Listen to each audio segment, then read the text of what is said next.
Yeah, everybody should be very excited. We have an outstanding show tonight. Very excited. I just want to let everybody know, though, real quick. We did some new audio things on the channel. So, guys, please let me know in the audience if the audio's coming through all right. You guys are going to be our soundproof testers tonight. Big show tonight, guys. We got a great, great panel. You guys can already see who's here, and we have some more people on the way. But that being said, guys, I want to say take a second there to go ahead and hit that like button. Hit the subscribe button, if you will. We're going to be doing something big next week on the channel, too. Not only that, we're going to have a huge thing on Twitch that's going to be kind of blowing up. And I'm going to do a new thing. It's going to be called Mooching Off Mooch. So next week, stay tuned for that. You'll find out what it is a little bit as we get into early next week. But I think you guys will enjoy it. Also, if you will, please, right above that description, look at that description.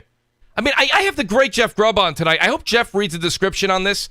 I mean, you know, if he needs a part-time helper over at Venture Beat there, I can write. Okay, I can do things.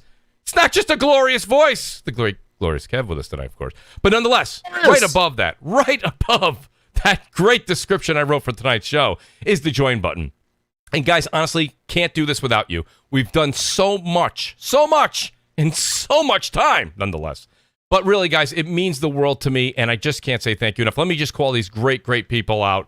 The great Mike Hunt, which I got to say his name, even though it's great. He said, I hit subscribe, Mooch. Well, thank you, Mike. I appreciate that. Our Mooch Maniacs, guys, if you will, please say thank you to all of them as they come through as well in the chat. The great Sir X-Man, JudaZuk, WoolleyGamer, Frostbite Slash, Zombilla Ice Cream, MumbleRanting Gaming, Tyson Web 509, All Ryan Gamer, True Witty, Night Ripper 7, Big Chuck 777, Alfonso Carter, Punk Kiddish, Brap, Jamie, Lady Foxfire, Replicant, Evan Fastbender, Damien, our major Mooch Maniacs, Tactical Gamer, Supreme Samurai, Gaming with Persona, Donnell Brown, That Guy Smitty, 4-Star General, Brian B, a.k.a. Delirium Blades. Shout out to Blades. He says, the VIP Mooch Maniacs. Rated D Demonic is back home. Thank God. We were so concerned where you were last week. Strictly Gaming, Fork Boy Gaming, Sean Slompka, The Wise Old Gamer, Windingo Rex, Bryant Carter, Remarkable Knights, The Great Percolator 9000, and our honorable mentions. MexJ88, where are you? Marty Bison, Sergeant Saltinut, Slain Chilean, Smokes 901, come home. Wraith the Emperor, the great Wilmy Hood, and the forever Mooch Maniac, Longshot 316. I want to say, guys, thank you so much. Thank you to all of those guys, and thank you to the future Mooch Maniacs. Shout out to Brap. He says, don't let Grub grab the flag. I heard that. By the way, you know, as I said, I was listening to Grubb's show earlier today, and he sends that super chat in for Jeff and Mike, too, as well. So awesome to have the great Brap. Brap will be joining us later tonight, we hope, anyways. We hope. That being said, let's get to this phenomenal panel we have, because we have so much to talk about in so little time. You guys, normally we have to call the great Xbot 448, the Xbox defense lawyer. Tonight, he's got the night off. I think he's even drinking on the job. The great Xbot 448. Xbot, how you doing this evening? What is going on, people? What is up, panel? And yes, that is right. I brought the team with me. We got the entire legal team in here tonight with one who will be coming in later, hopefully. Shout out to that man. But yes, it is a great day. It has been a great week, and brother, people are out there and they are fiending for that Xbox news. They are fiending for that Halo news. And shout out to everybody who is concerned about the Halo Infinite campaign. Guys, I know we're going to talk about it, so let me just stop right there. Let's go, bro. Well, I appreciate that, Xbot 448, the great Xbox defense lawyer. Appreciate that. And let's get into our special guests, because the other usual suspects may be coming on later on. I said the great Brap may be joining us later. Crap can't make it tonight, but he'll be back next week. But let me go ahead and say this much. Let me say glorious. The glorious Kev is feeling 100%. He is just oozing Halo. I can't even keep him contained. Probably gonna get copyrighted for that. What's up, Kev? Great to have you back on the show, buddy. How are you this evening? Thank you for having me back. I am glad to feel better. This man's been trying to get me on for the last 2-3 weeks, and I've just been sick or working, or maybe even just calling out of work a little bit, to play some of these games. Don't tell my wife or my boss. But feeling good. Haven't been able to put Halo down. It's been a blast. Really excited for that. SMT also. SMT5 has been really good if you guys haven't checked that out on the Switch. Yeah, it's been a good night. It's going to be a great night. It's only going to get better. The king is back. The king is back. This is great. The great, glorious Kev. Kev, outstanding, buddy. Great to have you back with us. And I'm glad you're feeling better, by the way, as well. Thank you. And then, now we haven't had this gentleman on in quite some time. But I got a chance to podcast with him a bit ago. And it's been great because he actually got me so excited about this. He got into the lore of Halo. I asked questions about the story. The man answered the questions, and he gave a story. I got to be honest with you, if 343's hiring, please get this man into the studio. The great K-Mega is with us back on CrossFire again. K-Mega, also the host of GRG Podcast. He's doing double duty tonight. He's doing CrossFire and then his podcast right after this. So make sure we go from here right over to GRG Podcast. But K-Mega, great to have you back on the show, buddy. How are you this evening? Oh, man, I'm doing good, man. Thanks for the invite, man. It's been a long time. First time ever meeting Jeff Grubb. You know, what's going on, bro? And then everybody else on the panel, man, I've been knowing forever. So, I mean, in Mooch, I mean, since, doing this, man, it's been since BGST. And I know. Man, it's been a minute. So, it's good to be here, man, and ready to talk about some games. And yeah, it's, I hate the crap isn't here yet, or he couldn't make it, because I was excited for that, and then let's see if everybody else will come in. But I'm ready to have a good time, man. So good to be here. Thanks. Absolutely, Kay. Great to have you with us. And then, as you just said yourself, great to have this next guest with us. And just for more reasons than one. And I was saying this behind the scenes. I'll say it on the air. One of the great things I always say, the great Jeff Grubb here, is Jeff speaks to so many people in the industry. He talks to all of us in the community. He does so many things to help out different channels. And great positive attitude in gaming, And the one thing that I love about this show, and I hope everybody else enjoys about this show, is that, you come on the show, you have a difference of opinion. And sometimes, even if you leave the show and you say, I still don't agree with that person, there are certain sentiments or certain things you learn as you go through, and you say, you know what? I think that individual had a great point. And the great Jeff Grubb does that day in and day out. He does it weekly on this show. He does it weekly on his own show. So Jeff, who writes for VentureBeat, co-hosts Jeff Grubb's Game Mess, and he's also working and doing some diligent work with the great folks over at Giant Bomb. Jeff Grubb, welcome back to Crossfire, buddy. It's been too long, but I feel like because you're here weekly, I feel like I've just talked to you every single week anyway. But Jeff, welcome back to the show. How are you this evening? I'm doing pretty good. Yeah. Normally I can hang out and chat, but this week you're like, hey, come on the show. I'm like, I think I can make it happen. I'm here. I'm glad to be here. I'm excited to talk about the video games that are happening right now. A lot of cool stuff happening, so it's a good time to be talking about them. Well, let's do this, Jeff. Let me go ahead and put you as the special guest on the hot seat. Then I want to hear what K-Megan. Of course, the Xbox defense lawyer. We know what he's going to say, but nonetheless, this is a big year for Xbox. Okay, this has been quite the 180 from the 2013 launch of the Xbox One. And here we are as we kind of creep further and further into this generation. This week here, between Forza Horizon 5 and what's been going on there, okay, and then releasing the multiplayer of Halo Infinite, and then, of course, that birthday special that we saw on Monday. I believe it was Monday or it was Tuesday. Pardon me for not remembering what day the 15th fell on. But nonetheless, then we got a 6-part documentary coming up. And you'll see a bit of this too, guys. I have some of the footage here for you guys to watch as Jeff. But Jeff, can you kind of take us through? Because and I really wish Crap was here because Crap did a great video as well, and he's been talking about it all week long. There's a lot of great memories that come from watching that video we saw on the 15th of November, which is Xbox's birthday, and that's what it's all about, man. And it really brought back some of the great vibes. But what do you actually, Jeff, think of not only the video that they put together in the documentary that's on the way, but what do you think of what's transpired over the past 12 months for Xbox and what the next 12 months are going to kind of bring as we kind of go through this celebration? Yeah, I think it's been a slow, long process for Xbox to kind of get to this point, but it seems like the process is working.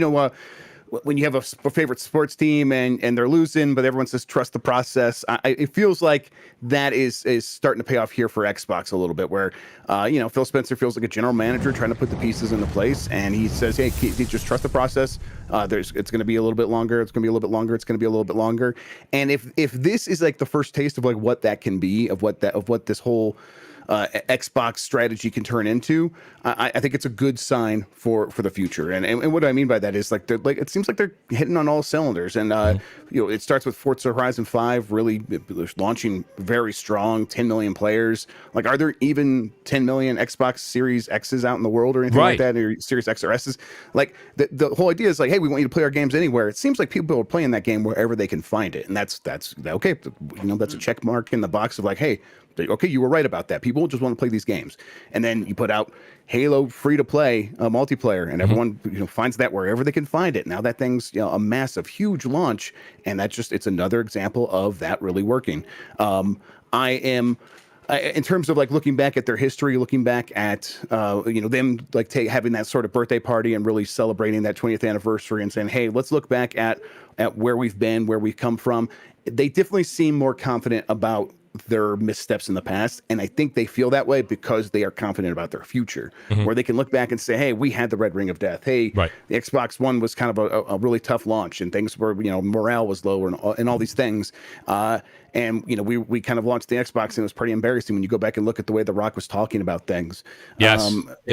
But they're putting this stuff. They're making a documentary about those missteps because they know that they've learned from them now and are ready to act. Now, I think that, obviously it's been a long wait this year specifically to kind of get past the launch of the Xbox Series X and S to get to some games that feel like, okay, now this justifies me buying new hardware.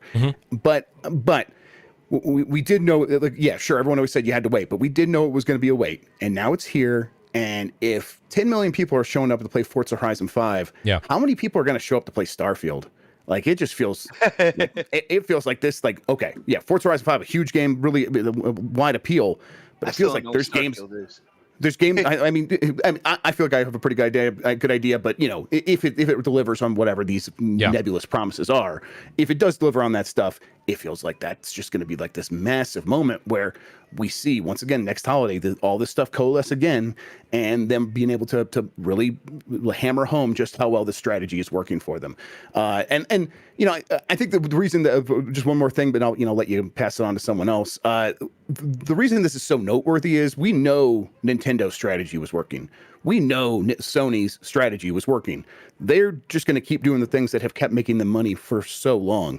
Microsoft was the one that was lost in the woods. And so seeing them actually figure out something that works for them, that was something there was no guarantee that was going to happen. There was no guarantee this was going to work. And so to see it work, it's like, okay, all the pieces are in place. Everyone sort of knows what they need to be doing to serve their fans the best. And everyone's doing exactly that. It feels like a great time to be a gamer. And we were talking right before we went live, 2022 is going to be huge. I think it's going to be massive for everybody. I think it's just going to be a really great year. Well, and it's funny, and I am going to go ahead and ask a few other people. Jeff, the one thing I got to say is as we watch some of the video that I have up here that we saw from the November 15th show that they put on, I think that Xbox has done something behind the scenes, and I know a lot of us have been paying attention to it. I know you know about this, but they've done some hiring that doesn't necessarily hit the Twitter airwaves. You can see that their marketing and the way that they approach and the way that they're kind of... Right, what I was going to say. Well, no, by all means, Xbox, if you want to take the mic, you can. I'm seeing something here where they've cut the inside Xboxes out. They've gotten rid of some of that cringe stuff that used to go on years ago. They've got a great editing team here, as you can see what they're doing right now with this documentary, which I myself can't wait to watch all 6 parts of it.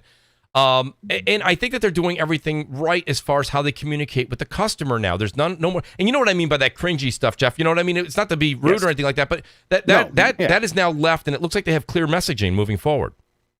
Yeah, I mean, that was a hard fought lesson, right? Where they had to learn over and over how to present this stuff, how to make sure you get in and get out quick. Don't waste people's time. It's kind of the number one rule. And did anyone watching that the 20th anniversary feel like their time was wasted? It was like 20 minutes, 25 minutes or something like that. We got a bunch of cool information. We got a bunch of cool look backs. They didn't like go on weird tangents. Right. They just used our time really wisely. And so you got to focus in really hard on the good feelings you might have for Xbox. If you have any sort of nostalgia for Xbox, they're like, hey, yeah, focus on that. Here's some cool stuff. Now go play Halo Infinite multiplayer. And now we're out. We'll see you in December, early December when the campaign launches. Is that cool? That's the way to do it. Like, there's so much going on for people all the time. If you ever end up feeling like you're wasting people's time, it's a bad look. And Xbox has been guilty of that in many of these non-E3 showcases. Their last E3 showcase, very good. It didn't waste anyone's time for anything. It was just a real tight show. But they've had stuff since then that's kind of gone back and been like, here's 3.5 hours of indie games and interviews. And it's like, okay, can you just like maybe package that up a little bit tighter? Yeah, it's not that we don't care about the indie titles. We do, but they don't maybe need as much spotlight, and I think that's what they've realized over time. Well, it's the way that like light works, where like so it gets colder in the winter because the Earth's tilted away from the sun. It's not like there's less light, but the light's sort of dispersed over more area because the Earth tilts away from it. And so if you like try to like if you're Xbox and you want to give like a whole bunch of time to a bunch of indie games, actually it's like you're spreading out that light over more stuff, and it ends up feeling colder. It's kind of how I view it, and it's like. It's thank you. I thought I wasn't going to bring that home, but I figured it out. Nice, you got it, man. Yeah, he's like I figured it out on the fly. But yeah, the point is, it's just like I think that they're figuring this stuff out. That doesn't mean that they're never going to have a misstep again. I think people are like riding high on Xbox right now. There's going to be another foot in the mouth. There's going to be another mistake. There's going to be another Phil Spencer. Like if he's going to step on a banana peel, he's going to step on a rake in his front yard. It's going to happen. But I have the confidence that they're going to recognize that pretty quickly and adjust. And that's the thing that maybe necessarily wasn't there, a year and a half ago or something like that. That. It feels like they have a good handle on what they're doing now. I completely agree. Shout out to the great Sin Vendetta here. He says Battlefield 2042 came out today. He goes, anyways, back to Halo Infinite. Sin Vendetta he chose violence, it sounds like, K-Mega. Shout out to the great Lady Foxfire, who's a Mooch Maniac family member. 4 months now. Thank you, lady. Appreciate it. She says, we need to play Halo or Battlefield together soon, Moochie. Halo, please. You know me with Battlefield. I can't have those things dropping all over the place on my head. The great gaming with Persona, another Mooch Maniac family member. He says, big shout out to Mooch. Who's yelling? I get in trouble for that, Persona. I get in trouble on my own channel for that. But the great gaming with Persona here. He did an outstanding job on his solo cast earlier this week. Outstanding job. And Eric83 says 10 million players isn't the same as 10 million sales. Eric, we're going to get to that. We're going to get to that. I promise you. No one said that. Right? And nobody did say that. But we are going to get to that because that is something that I think that, Jeff and Xbox, we kind of go through this all the time.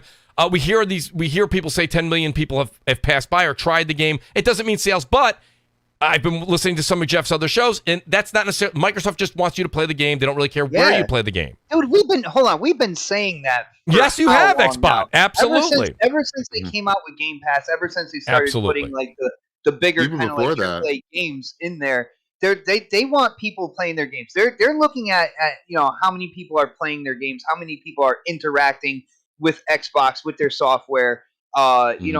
Regardless of what device and stuff like that, they're not over there like checking off every time they sold a physical or digital copy. As long as there is an active user base, and a lot of it is going to be with DLC down the line or but even not even down the line though. It happened before the game launched, right? There was like 1 million to 2 million people playing in that early access period where you had to spend extra money. Either you bought the game or you bought the expensive version, or you spent a little extra money on top of your Game Pass subscription. Oh, but Jeff, didn't you know the majority of that was just the pirated PC?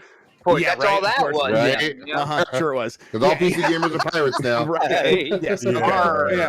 It's like, even like if it's like okay, so half of it, so 750,000 of those people were buying it. Whatever. It's clear that the excitement is there. It's obvious. If you look at Forza Horizon 5, the excitement is obviously there. They are showing up for it, and that it comes from it being in Game Pass and people really wanting to get into it, and it just rubs off on sales. It rubs off on them people spending money elsewhere. It rubs off on Halo Infinite multiplayer launching really well, and it's free to play. But now you're hanging out in the Xbox ecosystem with your friends, and if one of them ends up getting Game Pass, you want to go play another game with them. It's just a domino effect that is going to keep going for them. Game Pass is $1 for 3 months again. Jump on it. Oh no! Oh yes! I got to point something out here with talking about the whole 20th anniversary show and what Xbox is doing, because Mooch brought up the whole marketing thing, and what I've noticed, Xbox has kind of hit their stride when it comes to marketing. Look at what they did. First off, they came out with they came up with the idea for the early access, even for Game Pass subscribers when it came to Forza. That was a huge hit. All right, so they're building momentum there. All right, and then you get into the 20th anniversary of Xbox of Halo, and for people who watch that, they might not be in the Xbox ecosystem right now, but they were pulling at the heartstrings of people who have been there for the OG Xbox, through the 360. We all know how popular the 360 era was. They did such a good job with that show that it got people to remember, yeah, man, I used to really play on Xbox. And then what did they do? Their most iconic game, they dropped the multiplayer right afterwards. Like they're hitting everything on all cylinders to say, hey guys, remember you used to be over here with us. Look, you can play this now. This is the new one of what you used to love back then. Come on back. Yeah, and if you're struggling to find the hardware, here is a bunch of ways to go play this game. If your friends have that Xbox already and they're playing tonight, you don't have to worry about it. You can play it through the cloud if you need to. You can go play it on your PC if you need to. Like those options are available to you. And it's free to play. What do you got to lose? It's like it feels very strong to me. Yeah, and I like to say it's the best Halo since 3 also. It doesn't hurt that the game is very fun. Okay. You don't think it's the best one since 3? Okay, what do you think? Oh, man. 3 was not my favorite. I wasn't a fan of 3 anyways. I like 2 and 3. Those are probably my favorites. But I said since 3. I didn't say it was better than 3. I said since 3. Oh no, it is better than 3. But I'm just saying, I'm wasn't the biggest fan of 3. That's what I'm trying to say. Yeah. Oh, okay. Yeah, I also like the free to play aspect when it comes to a lot of people were questioning this in the beginning. They're like, oh, they're going to split up the campaign and they're going to make the multiplayer free to play. But in terms of grabbing kind of like the younger gaming generation, and you look at the games that they're playing. You look at the most popular games out there right now; they're basically free to play. Yes, Mooch, they are battle royale. Well, all right. Listen, I was going to go there in a minute. Yeah, I'll give you that one, but they are. Also let's not forget about the other glorious free to play games. They're not all battle royale. You have stuff like Smite, Dota, League of Legends, Team Fortress. Dota. Like, there's a ton of free to play games out there. Yeah, so like that generation right there, you automatically check the box when it came to Halo's multiplayer with that free to play aspect. It's something that they're used to, but it's a different game.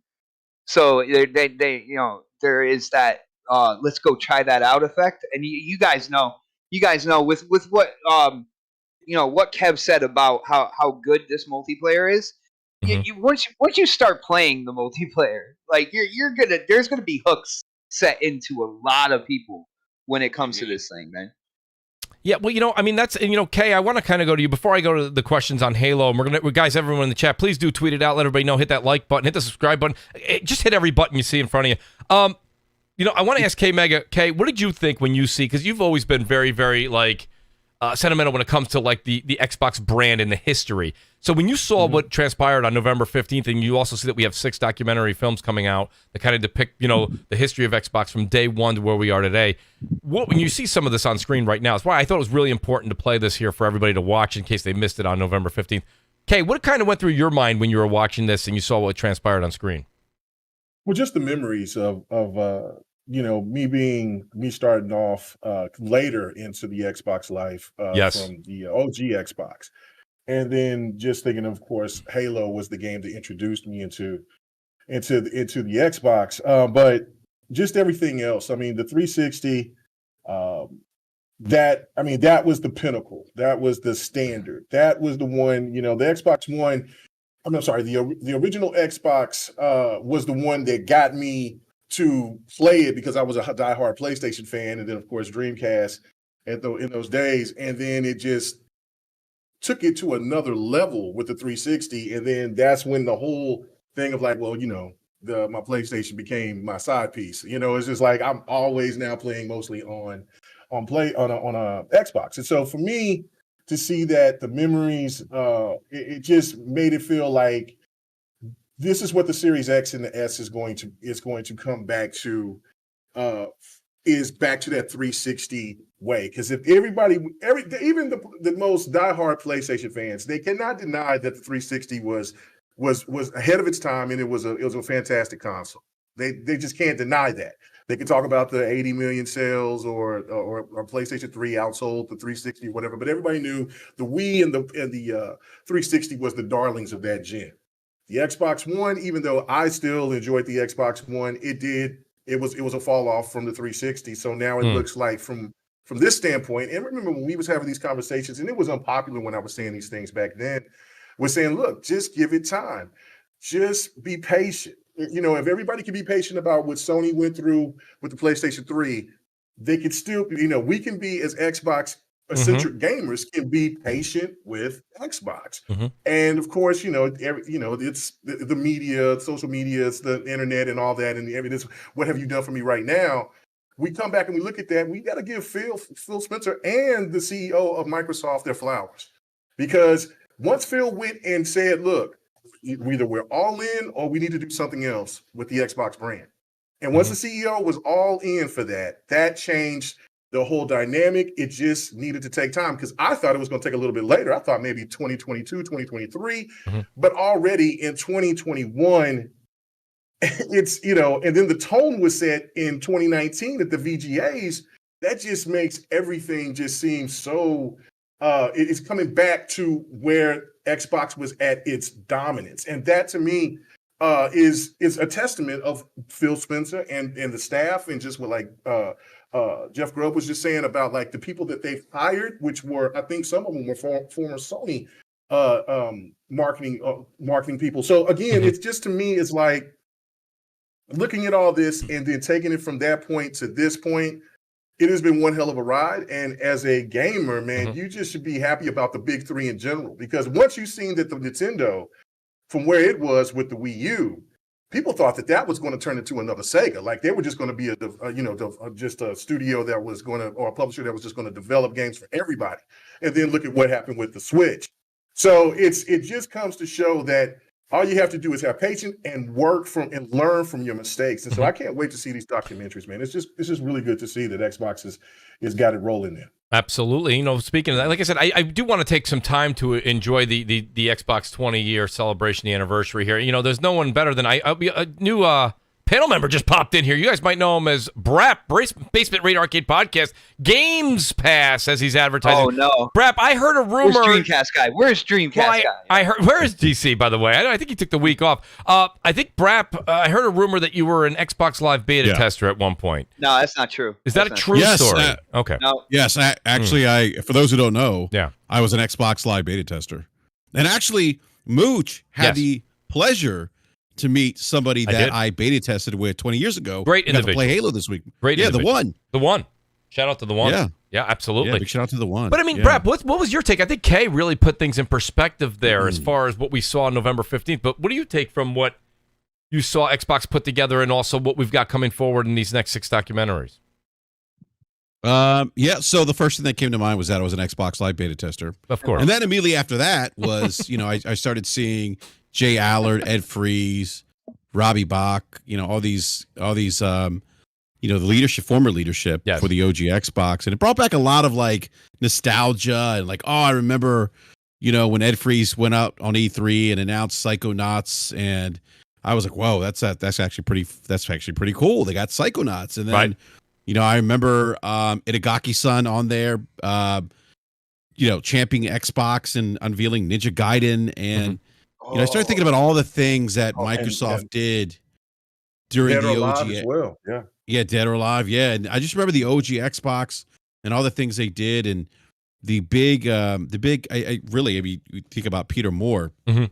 He's also someone comes to mind with the Halo tattoo. Absolutely, the Halo 2 tattoo and flexing on stage, and Peter really gave a lot of certain stage presence at E3 that I don't think they really had with the other guys, like Freeze and Allard and Bach. But here's a guy who was the former head at Sega. He comes out, he's got a tattoo of Halo 2 on his arm. And I just remember we were all like, yeah, Halo 2. And Halo 2 was such a big deal back then. Like, I was part of an Xbox Live clan. Halo 2 and we used to play favorite Halo, by the way. Yeah, Halo 2. Yeah, it's a very good choice. Yeah. But we started this clan and to play Halo competitively when 2 was going to come out. Yeah. And just again, a lot of feelings of nostalgia, and I thought about all the great games that were born on the OG Xbox, like Halo and Ninja Gaiden and all the other exclusives. Kung Fu Chaos. Yeah, Kung Fu Chaos, and but like Ninja games like Gaiden Splinter was actually Cell. born on the NES, actually, Brap. I'm sorry, I'm going to put on my nerd glasses and smack you around a little bit. How dare you? Oh, yeah, you're right. You're right. How dare you, sir? Yeah, I'm sorry. You're right. Yeah, you're right. Deny Ninja my Gaiden childhood was like that. Yeah. You know what, Greg? Hey, You're right. it's okay. I played it on the NES also, and on the Genesis. Thank you. And I think that was the first game that actually had a cinematic cutscene on the Yeah, NES those that I those remember. Tecmo cutscenes are great. Yes. Yeah, remember that? Remember the opening scene, the dueling ninjas? they did- Oh, that was great. They did in their sports games as well. Tecmo Super Bowl. I'm sorry to derail everything. Keep going. No, no worries, no worries. But you know, you're right, Grub. But no, Ninja Gaiden like making its return like on the Xbox as an exclusive was a huge get for Microsoft at the time. And then, you know, other games like Splinter Cell. We saw the first Splinter Cell on the Xbox. You know, and you know, other games like Atoji, and then Jet Set Radio Future, Panzer Dragoon Orta. There's just so many great games, and so, you know, kind of to bring this thing full circle, like where they're at now, like clearly they're in a much better place. Like that, I mean, I think anyone can see that. I don't think anyone's going to debate that they're in a much better place than they were, you know, 7 years ago or at the launch of, absolutely, you know, the Xbox One. And so it's really cool to see them kind of focused on gaming, and I kind of get the vibes of, in terms of just them being focused on gaming the way they were with the OG Xbox and early on with the 360. And it's just really exciting. Like, it's really cool. Like, I don't, you know, I'm not one that really cares about who's dominating the marketplace or, you know, who, you know, like, I just, like, I want to see games, you know, and I think that if the big three are cranking out quality content, like, I own everything, that's a win for me, you know, like, and that's kind of how I grew up, like playing video games. Like there was Sega, there was Nintendo. You can play them all on PC eventually, man. That's well, yeah. I mean, yeah, you can, which is why PC is the best platform. Look, if I can tell everyone right now, if you haven't invested in, just trade in your consoles when GPUs become readily available. Man, come on. Get your, listen, there's something. Nice. I'm never trading in my console. I'm with you there. And I got a gaming PC. I got a gaming PC, and I got like 400 and some PC games. But I just prefer than you know, like Mooch say, nostalgia is a hell of a drug, man. Absolutely. I got to have my console, and that is I do too. I got to. It depends on the console for me. It really does. Like, I couldn't go and play these Switch games. I actually like the Switch hardware. I like the Joy-Cons. I like the handheld mode. I couldn't go from like being on the Switch itself to playing them on a PC. Like, it just doesn't translate the same. Kev likes to play on the Atari Jaguar. That's his preferred. Oh wow. The Jaguar. Jaguar. I got a couple super chats here. We'll go ahead, Brad. I do have a couple super chats that I want to go to. Just the time, you know, our hot topic. The 20 years things, like it was really cool that, you know, like there was a lot of nostalgia for me, and then like, you know, a couple nights later, you know, you and I connect to play Halo Infinite, and Halo Infinite feels very much like Halo 1, Halo 2 in terms of multiplayer. Yes, and then I get to play with the 1, and you heard us talking, man. Like it was just like. It was really, I mean, I can't just, there's a lot of nostalgia behind it, because for us that were beta testers and like for us, like as beta testers, it was kind of like and this sounds weird. It was kind of a badge of honor for us. Like we were like, we're the hardcore right now. We're the ones that are, you know, helping Microsoft build this thing. And it was very much that mindset at the time. And to see some of these guys come back to Halo, and I haven't seen these guys playing Halo in years because they just got tired of it. But to see them come back now and enjoy it, that's really cool. That's really cool. Well, you know, and it's great. You just kind of led me into a great segue. And, you know, I'm going to go ahead and ask Jeff. I'm going to do a couple super chats here first. But, Jeff, get ready. I'm going to put you back on the hot seat here because that was a great lead in for my next topic. Shout out to the great Slow-Mo Backslap. He says, Halo Infinite multiplayer has skewered my heart. So apparently Slow-Mo is completely and utterly devoured by this game. Slow-Mo, we hope you are still working and paying attention to the family as much as possible. Shout out to Slow-Mo Back. I would just like to say it's glorious. They pulled him off a Splitgate. You know how hard it is to pull that man away from Splitgate? Well, Halo pulled me away from Splitgate. He's actually playing Halo Infinite right now. Well, of course he is. Good. Yeah. Good. It's the best shooter of 2021. Everybody play Halo. Glorious Kev. Glorious Kev. He's not getting 5%, folks. He's not getting any payment for these promos. The great Sir X Man, he says Fortnite does it for free. Halo can do it for free. So shout out to Sir X Man. Come back again. He says, Brap, his tattoo was of Grand Theft Auto. Facts. He had multiple tattoos. He did that thing multiple times. Yes. Yeah. Shout out to the great Royal Boyle 78. He says, CrossFire. Mooch, what is good, my friends? Here to always show support. Hope you all have a wonderful weekend. Royal Boyle, thank you for always being here and also being an absolute positive source on Twitter, which we don't get enough. So thank you so much for all that. The Wise Old Gamer. Somebody said I wanted to be in the documentary. Yeah, I saw that. I was going to ask him, like, is this what this is really about? I think this might be what this is really about. I do, too. He just wants one sentence in it, though, Jeff. He just wants to say, I was an Xbox Live beta tester, and then it would cut right to the scene. Yeah. We should have actually been in the documentary. I don't know if you heard me and the one talking. Yes. Like we got together. We went to like baseball games, our clan. Like we all met up and we all lived in different parts of the country. Yeah, the amount of information that you guys had. I don't know if you guys were making it up or what, but it was very intriguing. It was very intriguing. No, like with but that was, we met because of Xbox Live as beta testers, and then we ended up connecting and just meeting up and hanging out and going to ball games and stuff. It was really cool. Yeah, no, I completely agree. And I bought in, and I enjoyed the stories, to be honest with you. We got to have the one time. Shout out to the great wise old gamer. He says, the last time Xbox was on top of its game, I had a full set of hair. Now that Xbox is back, does that mean there's hope for my hair coming back? Wise old gamer, outstanding. Love this man's humor. Outstanding. Also a Mooch Maniac family member. So, Jeff, Brep kind of mentioned the lure to get back into Halo multiplayer, and I think everybody on the panel here has put a decent amount of time in this week into the game. But, the question that I've had, and Jeff, you've been in the chat, so you know this. You know this has been my thing. Before we get into the campaign, I want to talk about the multiplayer, because that was the big surprise. That was the big, we kind of all heard about it. Things leak so many times now. That's what everybody got their hands on now, man. Right, so. But my question is everyone's back right now. Everybody's playing it. Everybody's talking about it. But we all know it's and Kay said it earlier, it's what have you done for me lately? So right now, everybody's enthralled and enthused with multiplayer. But we've said this before. There's limited modes. 343 is working. They are listening. They're maybe giving us mode selection in the future. We don't know that yet. I don't want to say that they did. They didn't say that. I'm saying they may be looking into that. But do you think that what we're seeing right now, Jeff, is something that is kind of, I don't want to use the word flash in a pan, but you're seeing this massive move to multiplayer because people are kind of a little fatigued on Battlefield and COD, and we'll kind of get into that in a second too. But do you think that the honeymoon will last as we go into the new year? Say again? How would they be fatigued when they just came out, basically? Well, the reason I say fatigued is when you actually, you mean Call of Duty and Battlefield? Yeah. Well, those genres, those types of games have been out, year in and year out. So played out. It's been going around for the last 6 Kay, years. you know what I'm saying? That's what I mean by fatigued. Is so. My question, that's what was happening to Halo before this, right? Right. Go ahead. Sorry. Something else to keep in mind there too. Battlefield was just broken. So everybody that plays Battlefield says it's a good game. It's a really good game. It's just broken. It's playing a lot just trash. It's playing a lot better now. I've been playing it since because I got the premium edition, and so I was playing it from the day that it was released, and it was a problem. And so they've done some fixes and done some things, and so now since I played it I played it before the show started, and then also I was playing it heavily this past weekend. It's gotten a lot better. It's still going to have its issues because I don't think I've been playing Battlefield ever since I'm trying to think it's before 3, the Bad Company, since Bad Company 1 and 2. Yeah.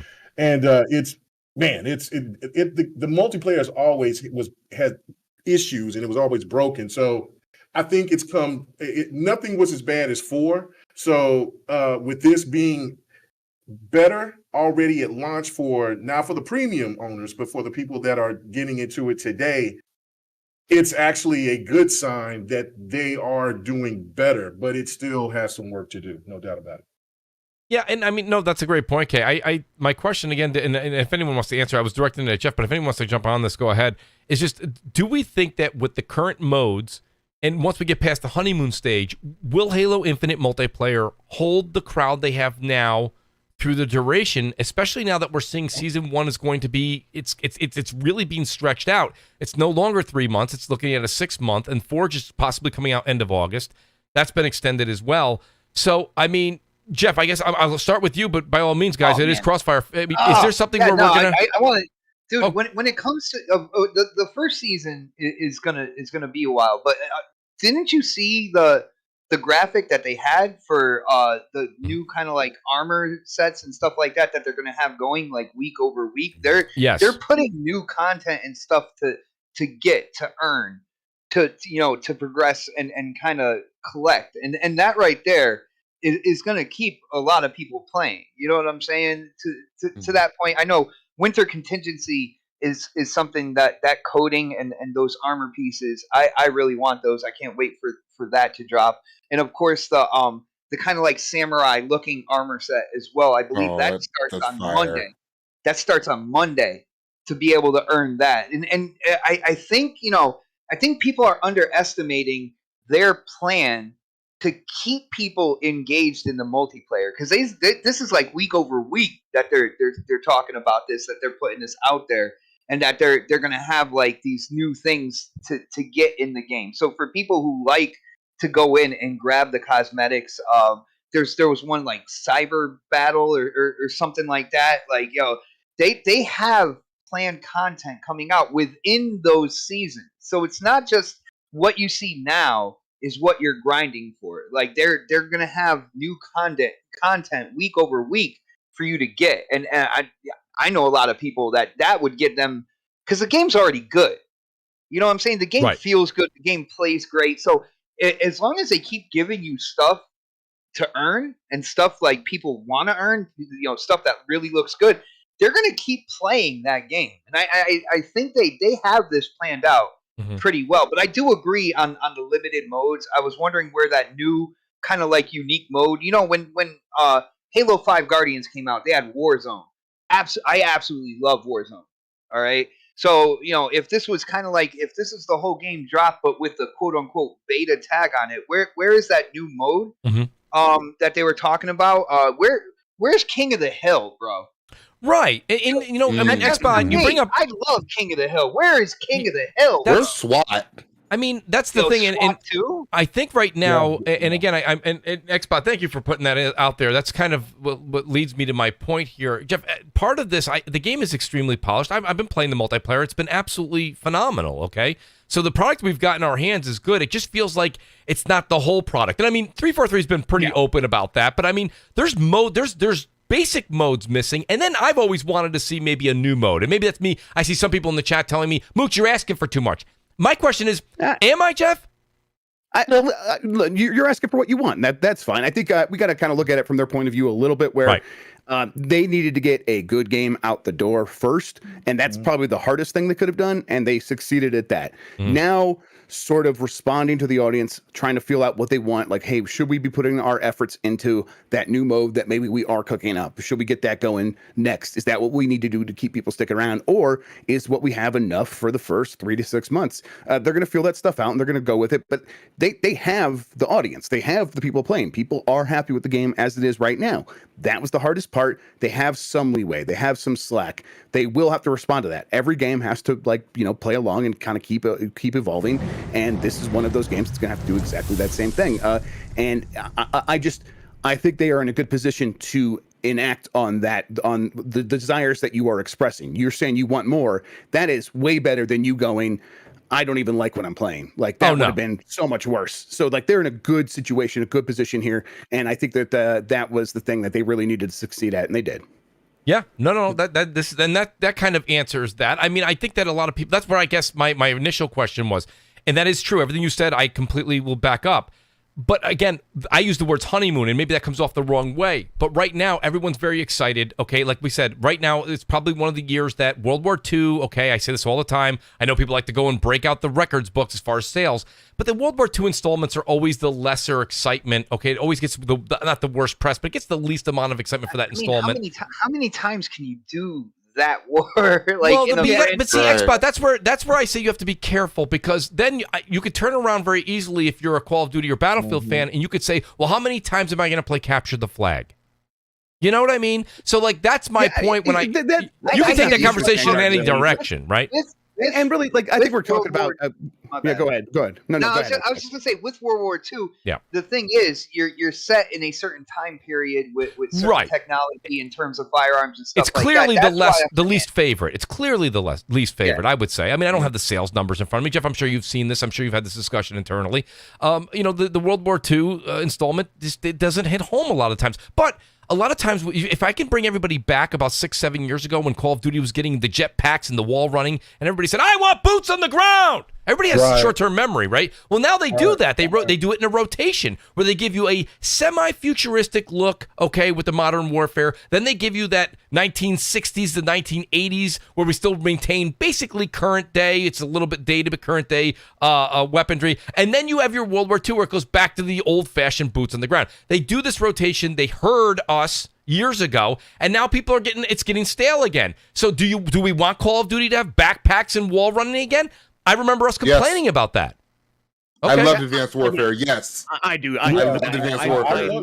I do too, by the way. I would love that. At E3 where they were like, "Hey, are we gonna have boots on, or are we gonna have wall running?" And everyone's like, "No!" And I was like, "What the hell? Why is everyone shouting?" I'm like, "What's going on here?" I bet if they named it Titanfall 3, I bet you everybody would want to be running off the wall. So I mean, but look, I just gaming's not a zero-sum game. It's really not. When we talk about like Call of Duty versus Halo, and Halo is succeeding because Call of Duty is floundering right now, and when Call of Duty is not floundering next year, when Modern Warfare 2 comes out, like it likely will, then is Halo going to be in trouble? It's just not going to work that way necessarily. People play a lot of different games. Gaming can be additive. This is a free to play game, and even when you're putting it against other free to play games, they tend to like just kind of grow and grow and grow over time.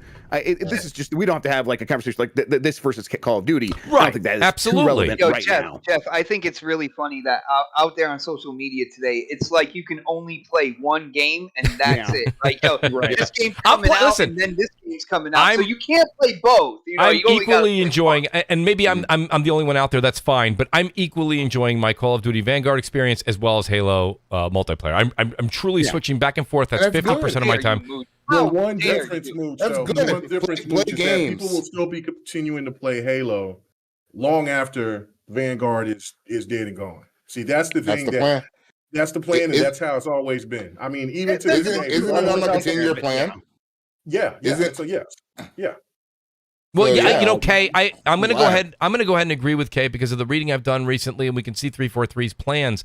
But that wasn't always the case because like Halo 5 multiplayer, as good as that was, it died off. No, it didn't. No, see, this is the thing about where people come and make this. As a person who plays Halo 5 probably the most than I played in any other Halo. Okay. The fact of it is that the lobbies were always full. Now, the last couple of years that the numbers dropped and people were trying to use that as a sign that 343 and it was almost done, and people try to give this thought process that Halo 5 was a failure, but Halo 5 came out and it broke records. So again, like, it's not, regardless of how people feel about the story or whatever, that's their opinion. But are you talking about when the 5 lobbies fell off, when the MCC resurgence happened? When they went back and fixed MCC and everybody went back to the old Halo games and they were seeing record numbers, and then they put it on a PC, it's all even more record numbers? Is that what they're saying? Well, the record, no, you got to be careful with the record numbers for that particular, but I mean, right, and Halo 5 has never been on PC except for Forge, so again. Correct. Yeah, and the Forge was shit on PC, yeah. So the thing that I'm trying to put in perspective is that people like to use certain rhetoric or narratives for their own for their own reasons. But the fact is Halo 5 is not, the game is sold very well. The game, this is the thing, if Halo 5 was so much of a flop, you wouldn't have gotten Infinite. Now, in the sense of the changing of what they've done with the aesthetic, things like that, people wanted to get that old nostalgia feel. The thing of it was, the problem with most people out there that wanted the nostalgia Halo 5 and Halo 4 was too pro-oriented. That was the issue. Like, a lot of people just didn't they didn't want to learn how to play the boost. They didn't know. But to me, I loved it because it gives you it gives you so many other options when you're going against other combatants. So with this it's back to getting to the root of what Halo is from the nostalgia piece. So, but watch as the seasons progress going further, you're going to start getting more of the Halo 2s, the Halo 3s, the Halo 4s, the Halo 5. They're not gonna let you forget about any of the Halos. They just want people to come back, and the best way to do it is to get that nostalgia piece. And it was smart of them. Now, another thing that shooters need to do more of is what Halo has done by saying, oh, this is a beta. Let's just do this sneak release and just let this game just run. Yeah. Because people can actually see well, the people can see actually what's going on. Like Battlefield could definitely learn from something like this. Like they could have that game just continuously keep playing for a little while. If they just wanted to do that with the premium owners and let that game just set out for maybe about a month or so before the actual game released, I bet you that game would be 10 times better than what the release is right now. And I'm sure that thing still costs money to buy. That, I mean, honestly, like we talk about Call of Duty. Like, if you were in the position to have control of one shooter right now, and you had to choose between Halo or Battlefield. I mean, I don't see a world in which anyone picks Battlefield right now. No, you're right, because it's a free play. No, you're right. Yeah. No, you're right. But I mean, and Jeff, maybe you can set me straight on this. I personally, and maybe it's because I enjoy Twitch, as much as I enjoy gaming whenever it's like late at night, I like to go and watch. I love to watch like competitive gameplay. It's just something I enjoy. And here I am right now. I'm on Twitch as we speak. I'm just taking a look at the numbers. And right now, I mean, Halo, just like Call of Duty Vanguard on its first day had 313,000. Halo, when I checked, it may have gotten higher, guys, so don't quote me on this one. I don't want to go back in time. It was around 250,000 people watching. But here we are today. It's not even a week later, and you've got Call of Duty Warzone currently has about 49,000 people. Halo Infinite has 35,000 people, and Call of Duty Vanguard has 55,000 people watching. Yeah, and what I'm trying to, and I know that this isn't a statistic that you guys use regularly, Jeff. But I mean, when you see the gamers are watching this, right? This isn't somebody that was watching NBC comedies and then switched over to Twitch yesterday. So these are gamers watching this. That's actually I don't think it actually works too much like that. Here's how it works: the popular person's picking a game, and their audience just goes wherever they go. They don't care what game they're picking. They're just going to watch the player that they always watch. That's a great point, bro. Well, that's a great point. That is how Twitch works. People work backwards from Twitch. I think with Warzone, it works like that. When you pick something right now, if you were to go into like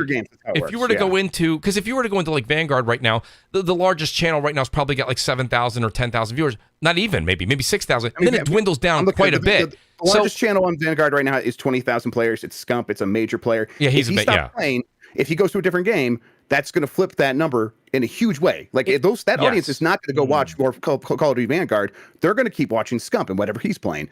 That's the Twitch. But what does it tell you when you have Scump and these other guys that are not playing Halo? Why aren't they playing Halo? I mean, okay, that is like I know what they're doing. I'm just saying under contract. That's one person's choice. I don't think it's necessarily that. No, I don't think it's that either. You can't really necessarily like work back. Like it's one person making a decision, trying to figure out why they do what's best for them is tough. Right. But I'll say also, I personally think that Halo's not quite as fun to watch as like a battle royale, and so I wouldn't expect it to do quite as well on Twitch as some battle royale games. As for like Call of Duty Vanguard, he's playing Call of Duty Vanguard right now. Again, like if he stops playing, it's going to go down to 30,000 viewers. Like just that's one person stops playing. It's not a large enough source to take real meaningful information. That is a great point, man. You are the first person that I know that brought that up. Man. Well, no, I mean, don't get me wrong. Jeff makes that's a logical point. I'm not even countering that, but you do have to say general interest. Okay, these guys that are doing this, they're doing this because they know that their audience would want to watch this, and it's also something that they would want to play. Audience might be used to as well, bro. Like when it comes down to it, once you get into a certain kind of like. But Xbox, then explain to me why 3 days ago did it have 250,000 people?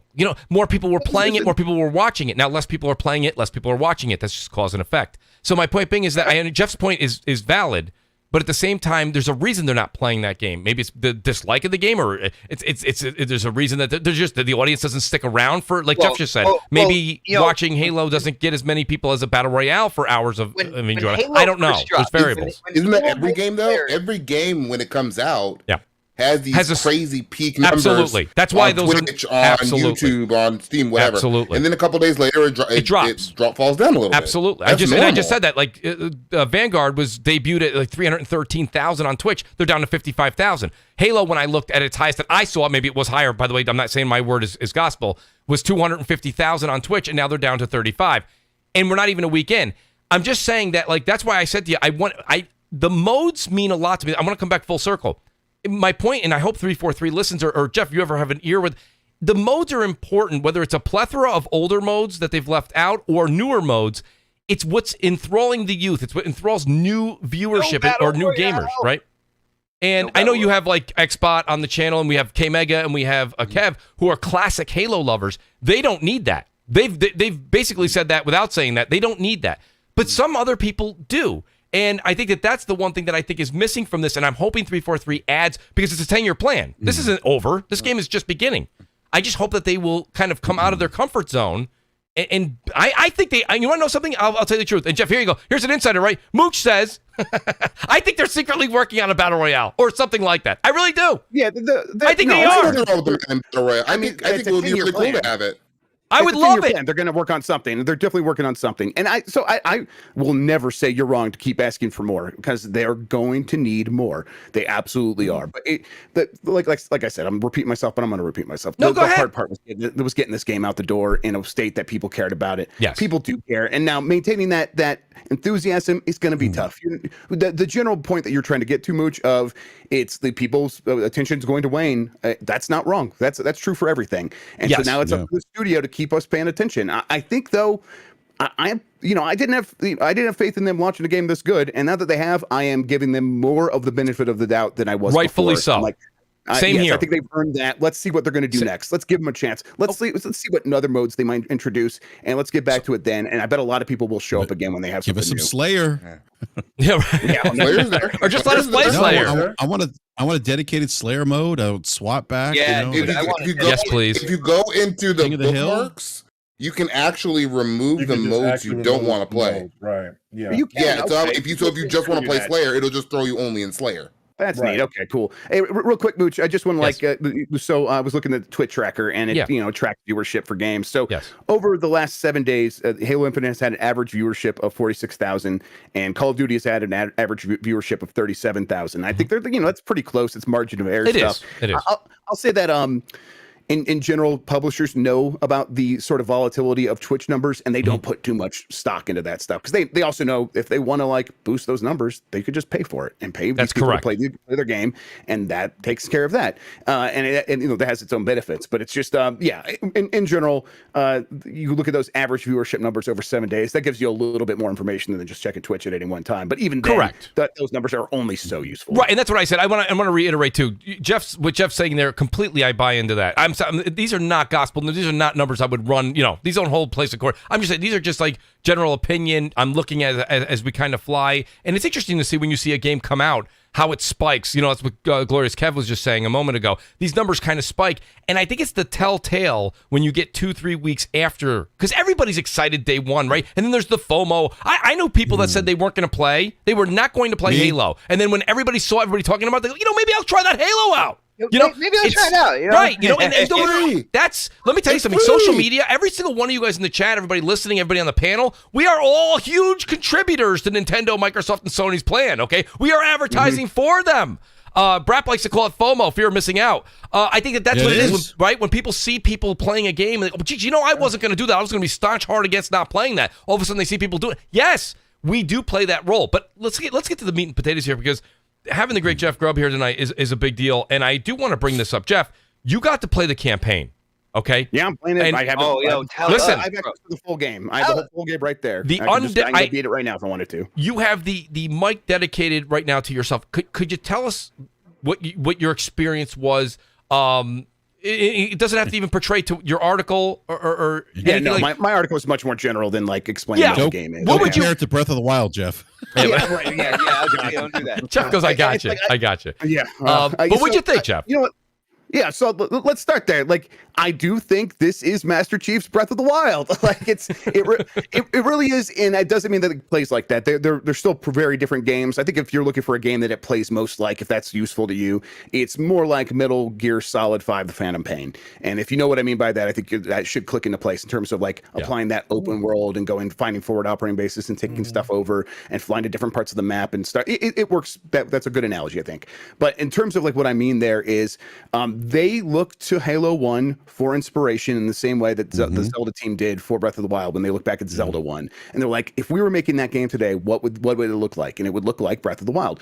That's what this game is. It's like if we were making the silent cartographer level today, what would it look like? It would look like Halo Infinite. And I think that should be exciting to Halo fans. Now, it's exciting to me because they are they're doing the kinds of things that I do like, where it's like they are building this open world, and I could kind of take my own path through it. And if I find something interesting, I could just go toward it. I don't have to go through a corridor first to get it. I'm I get to make some choices of my own. And then there is still a little bit more signposting in terms of like it's not like Far Cry in which you have a map littered with side quests. There are side quests, right? But there are key things on the map that when you do find them, it'll be like, hey, go here, and this is going to progress the story. And those things almost do look almost like Zelda dungeons to a certain extent, which is actually nothing like Breath of the Wild, because of course that didn't have Zelda dungeons. But it was like there's this big thing in level 4 that it's called the Tower. And it just feels like, this big enclave that you're going to try to take over. It's not like a small little base that you're taking over where you kill 12 guys and now it's yours. This is going to be a massive fight that's going to take time, that's going to require you to think, laterally in terms of solving puzzles. And then once you beat that... kind of like Assassin's Creed's, the Odyssey and when they have those big bases like that. Yes, even bigger than that, though, I would say. And so you once you do that, though, once that's complete, you will likely move on to a new part of the Halo map and like a new big open world area. And you'll get on the helicopter and it'll fly you over there.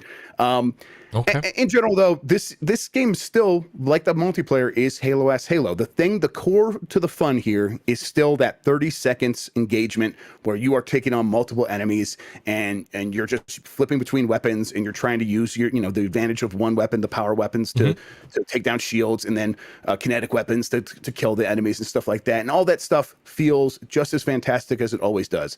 The stuff that they've added on here are... obviously the open world is more open than it was in something like, was it ODST or Reach, the one that was kind of like half open world? I think ODST. ODST. Yes, right. Yeah. Yes. So it's way more open world than that. So now you get to do some exploring between those 30 seconds of fun combat, arena segments.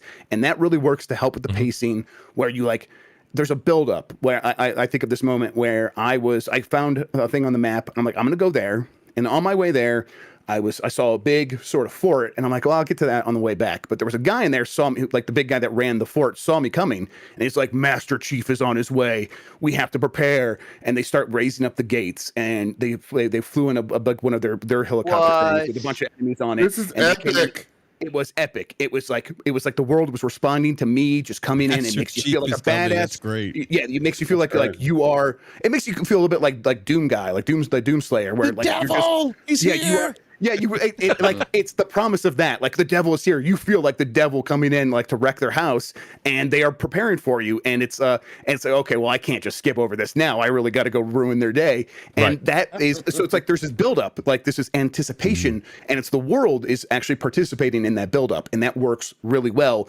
And then you go in there and you play Halo, and that's still great. It still feels great. It's like, okay, this was a really good time. And now you have a few extra tools. You got your grappling hook. That feels good. That is a kind of a light skill tree where, it's a thing you unlock. You have it all the time. There's 5 slots that you're going to be able to upgrade there, get better grapple hook.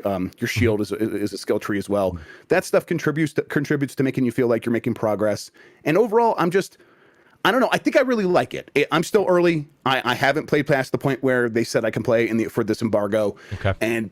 So I don't know. Is it going to keep ramping up? If it does, this is going to be one of my favorite games of the year. I don't know if it does. I don't know if it succeeds at that. But the promises that they're making early on are very, very high. They're very good promises, and I'm down. How does this game, Jeff?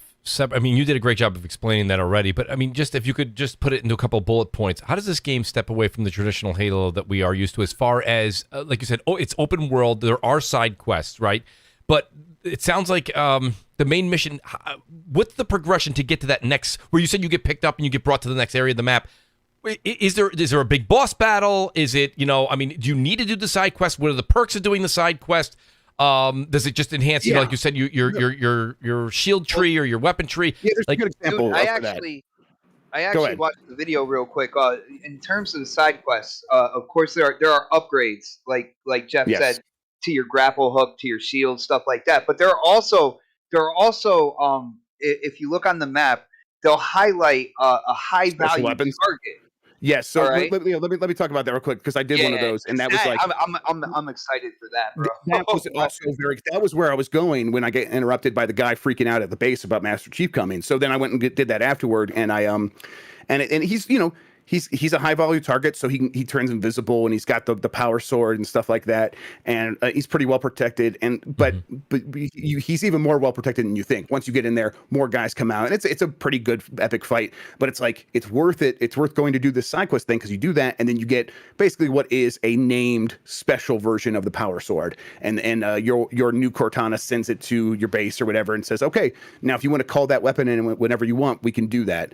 And it's just like it was like a cool thing to earn. And now that I did this side quest, I could go and do the main mission, the thing, the tower, the dungeon to get me out of this zone, and now I could take that with me for the rest of the game. Okay. You don't have to do that, but if you do it, you're going to get more stuff. And really, what it is, it's about establishing your own authorship of the story. Like I was going that way, and I was gonna go take out that guy to go get that special sword on the way. The guy got afraid of me, and they were all putting up their defenses, so I took them out, and then I went over there and I got that special sword, and the guys were dropping down from the sky, and I took them out. And you're just like it's emergent storytelling, and that's that is the promise of Halo, right? Where Halo's this sandbox, and you get to like play around in it. They really lean into that. Yeah, no, what I wanted to ask, did you find anything that like weapons or gear or something that could be also transferred to the multiplayer? Not that I'm aware of. Now I'm playing a version, so the multiplayer. I'm not playing multiplayer through the version of the game that they gave me access to. So if there's like hooks there, it might not be working. Is what it is, because you can't access the multiplayer through that. I have to use the multiplayer on a different app to actually get through that. So, but I would say probably not. Probably not. Yo, Jeff, can I just add when it comes to these special weapons, and you guys know me when it comes to named weapons and stuff like that. I'm a Destiny player. Okay, so exotics, named exotics, stuff like that. Absolutely love that type of content. You don't just get the weapon when you defeat the boss. You get the blueprint to the weapon, and as you take back kind of like UNSC like smaller bases and stuff, you'll have the ability to grab whatever weapons you want to go from like a weapon chest and go and kind of progress into this kind of like semi-open world with those weapons. That blueprint will be in the chest, and you'll be able to pull it out again whenever you want, as long as you're in those bases, kind of like equipping yourself. Yes, it's awesome to have that as an option. I am stoked for that, man. Oh my goodness. So, Jeff, I guess my question: a lot of people are disheartened by this, but I want to know your take on it. Is, in your opinion, as you're playing through this, will co-op be sorely missed? Yeah. So I was thinking about that. This game is going to be a lot of fun co-op. I really do think it's going to be a blast. Sounds it, to be honest with you. Yes, and it's going to be. And that is where it's like maybe the most like Far Cry, where it's like just go out there and have fun with your friends doing wild stuff. But I was just let me finish my point, and I'll get to you. Like that being said, I think the canonical playthrough that most people should have the first time is probably playing solo. You probably should play it solo the first time because. Yes, because the way that the story feels, like you should feel like this one lone soldier on this giant open world plane, and you should be the thing wrecking house, and you should have like this.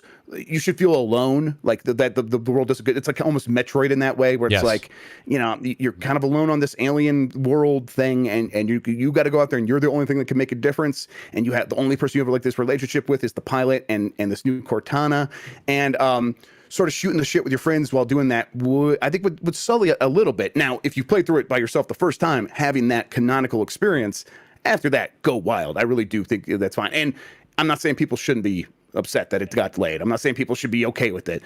It sucks. This is going to be a lot of fun. And if you only want to play it co-op, that's fine. Do that. That's fine.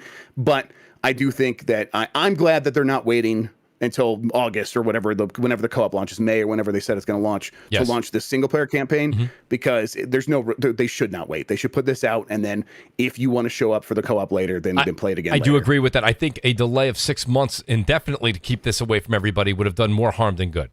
Absolutely. Yeah, it just wouldn't have been worth it. Yes.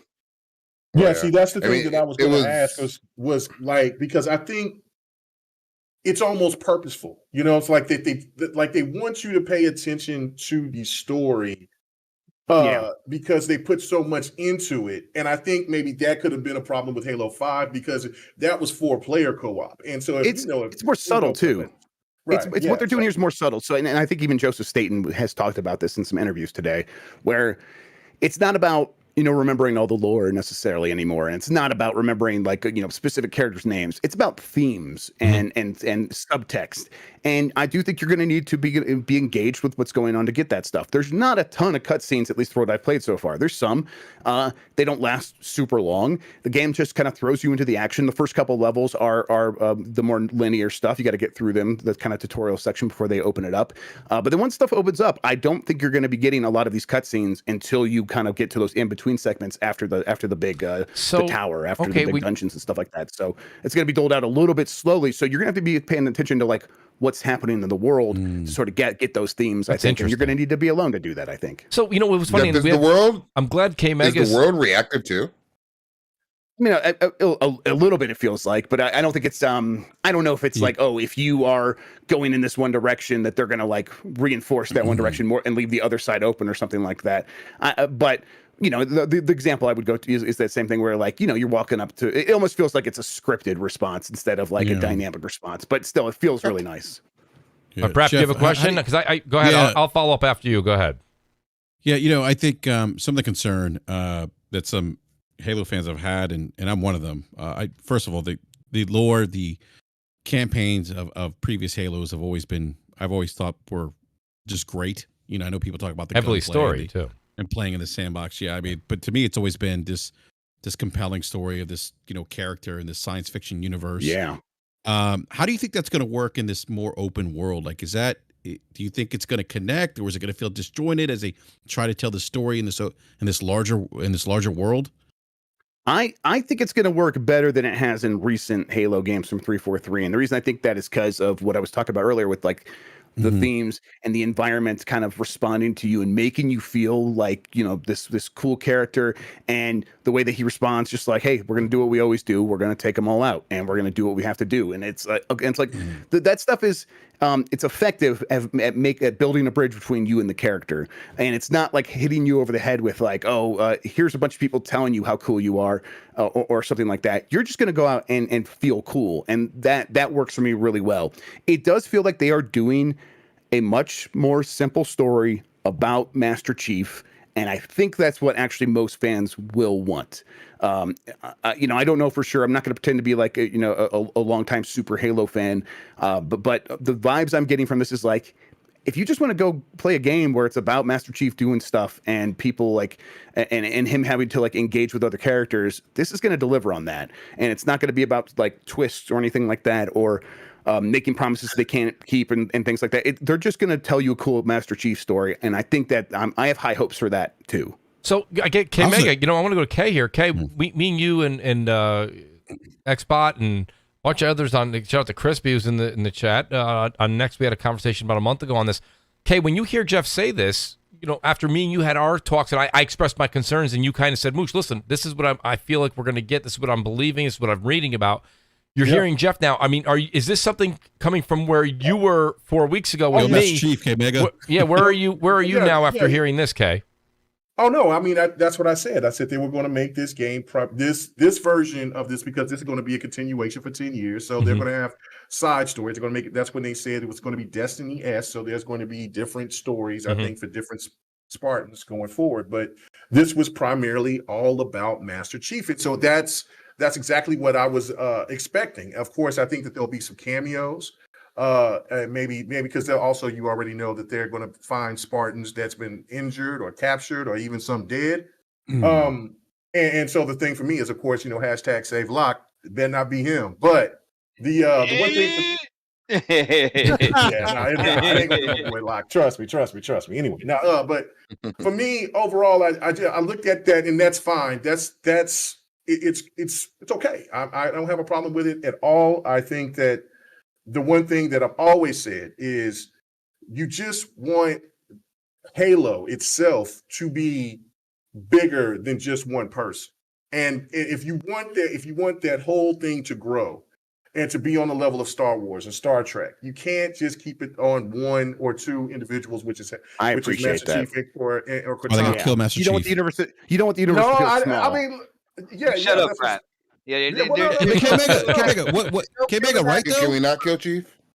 No, you don't have to kill Chief, but you can just put him killed on Darth ice for Vader. a really long time. Right? I mean, listen, they killed off Luke Skywalker. They killed off, you know what I'm saying? They It works.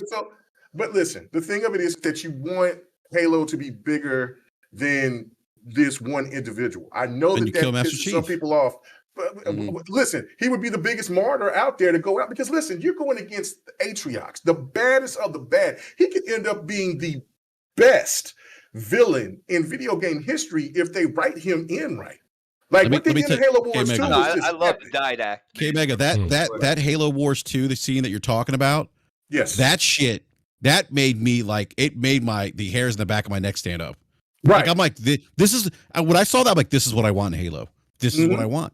Right. Okay, so let me ask you this, Jeff. Yeah. Does this seem like this has got a darker tone to it? Because I feel like Halo, I know it's not going to be anywhere as dark as Gears, but does it seem like it's taking a darker tone, a more sad side to it that's kind of like where the story was with 4? And because there's just so much peril going on, or does it seem like it's kind of lighthearted, just a big guy running around just kicking ass? No, it's not lighthearted. It's not Okay, lighthearted. good. It's not dour either. It feels maybe I'm trying to think of the best way to put it. I want to say it's heavy, but not like, oh, that's a heavy subject matter and like, oh, that's bringing things down. But it's more like you feel the weight that is put on Master Chief's shoulders. You feel that like. You feel the responsibility he feels to do something when no one else will, and it's not like that.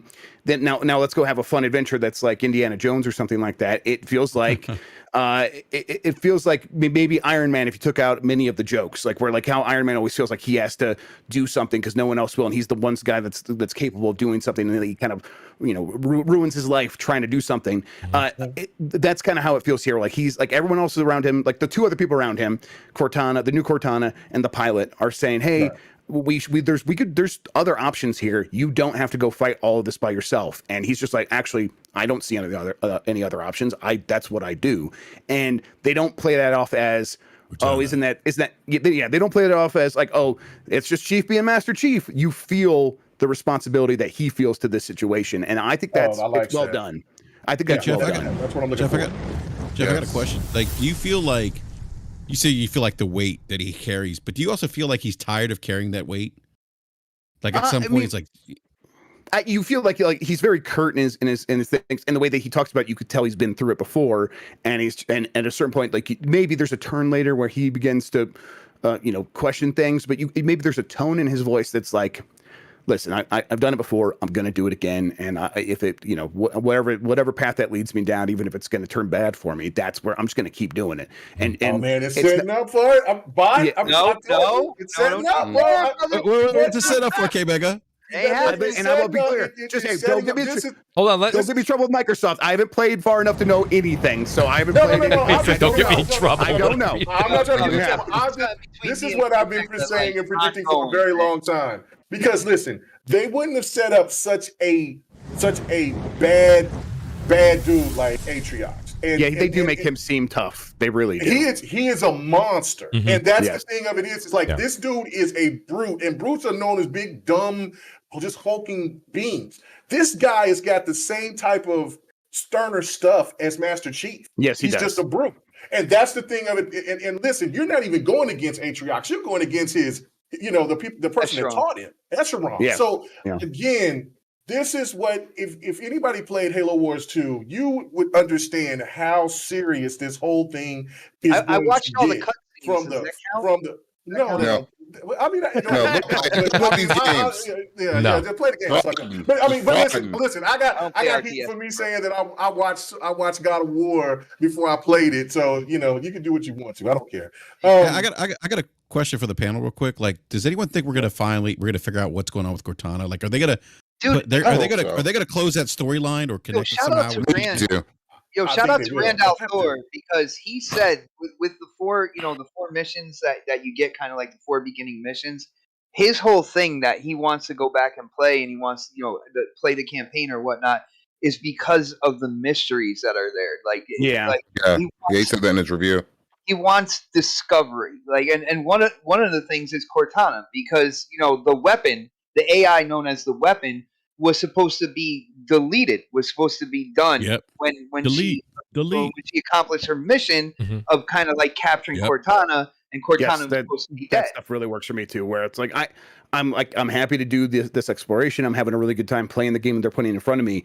But in the back of my mind, I'm like, okay, I hope this next thing gives me a little bit more info about what's going on with Cortana, because the other shoe's going to drop there soon. And like, I have my theories and stuff about like what's really going on there, and we'll see. I and it's know who the harbinger is, like what.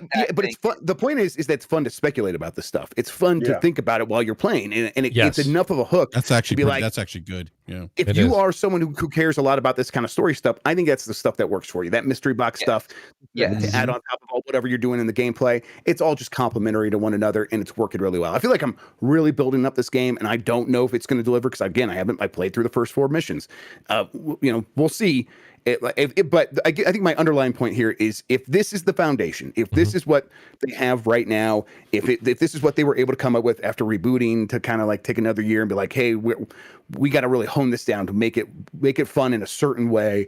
And if this is what they ended up with, and it never gets any better than those first 4 missions, I still think it's a really strong foundation. It'll be a slight disappointment if that's the case, but then I have really high hopes for whatever they do next. It seems like they are going in the right direction. Jeff, do you know how many chapters there are in this game we'll get on December 8th?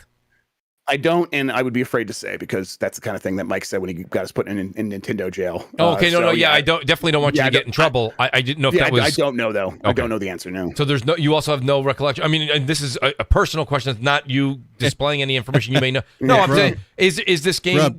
We had this conversation about 3-4 weeks ago on the show, and we were all. I heard everything from 6 to 8 hours to 10 to 12 hours. Do you even have a guess? Are you allowed to guess? I'll guess, because again, I've only played. You haven't gotten that far, right? It's a guess. Exactly. My guess would be it's going to be pretty. It must be more than 4 to 5 hours. It has to. It doesn't make any sense. That makes no sense to me either. I was thinking 10 to 12. Time in that first area. 6 to 10. That just doesn't. I was reading some of the ACGs had like 23 hours in it. Well, don't forget, you could probably spend like 4 like 6 to 10 hours in that first area. Like, so I really don't see. It's going to be different for everyone. It's going to depend on how much side quests you do. I bet if you just do the dungeons and just try to go from one story beat to the next, you could probably beat it in a handful of hours. But that's not how anyone's going to play it. If you do, I don't know what you're doing here. Correct. My hunch would be probably be closer to 15 hours. Is kind of what we're 12 to 15. Yeah, Jeff, I agree. Yeah, Jeff, did you get it? Did you go to Xbox jail for the capture the flag thing? No, listen, I've captured a flag since then. I know what I'm doing. I know where to stick the flag. Bend over, I'll show you. Sorry. I didn't mean it. I'll take it back. I'm sorry. It's really funny. Very touchy. Games are games. I'm sorry. So, listen, I got a bunch of super chats here that are Halo related. Then I want to get to another subject, which I know that the panel can't wait to talk about as well. Shout out to Magnum Visuals. He says, Halo is good now, but why is it okay given the 343 had the backlash from a year ago to get where it is now? How is that good for the future of Halo? Will we have to keep holding their hand?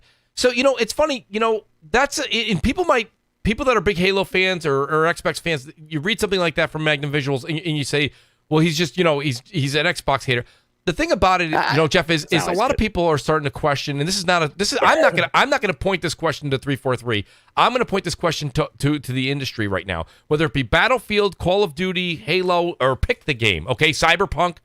Why is it that these games are releasing, even a GTA, the remasters? Why are these games coming out in this state, and then after we pay full price, are supposed to sit back and wait for them to fix or listen to the community and tell them? Yeah. Right. I mean, do you see where this trend has started years ago? This is not today's conversation. For forever now. But I'll just say, isn't that what we want? I remember, it was a few weeks on this show. People were talking about how, you look at what Sony does, and Shu Yoshida comes in there and sees that God of War isn't as good as it could be, and he's like, you need to make this game better, and that isn't that exactly what we want to happen? Isn't that absolutely? But I kind of want Yoshida to do that, or them. Why are we doing that?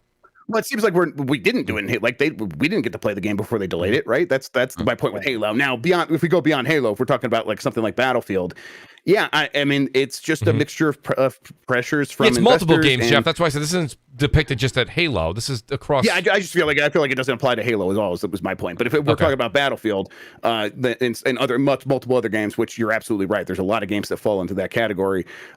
It's just they are weighing the good versus bad in each hand, and on the good side, it's like we release it now, we could start making money from this thing we put a lot of money into, but there's going to be some backlash. But is the backlash going to outweigh that money we're going to make? Because if we delay it, that's going to cost us so much money per day that we're going to have to spend to make sure that the game gets to that point, and we're not making any revenue during that time. Right. And so it's just going to it's going to hurt our bottom line even more. Like they are weighing these things, and they get afraid. They're human beings who get afraid of if we just pull the plug now, if we get it out there, we can fix it later, start making some money, and start getting some of that money back, and that looks better to investors. And it's not a great way to run a game company, but it's the reality of how most companies work.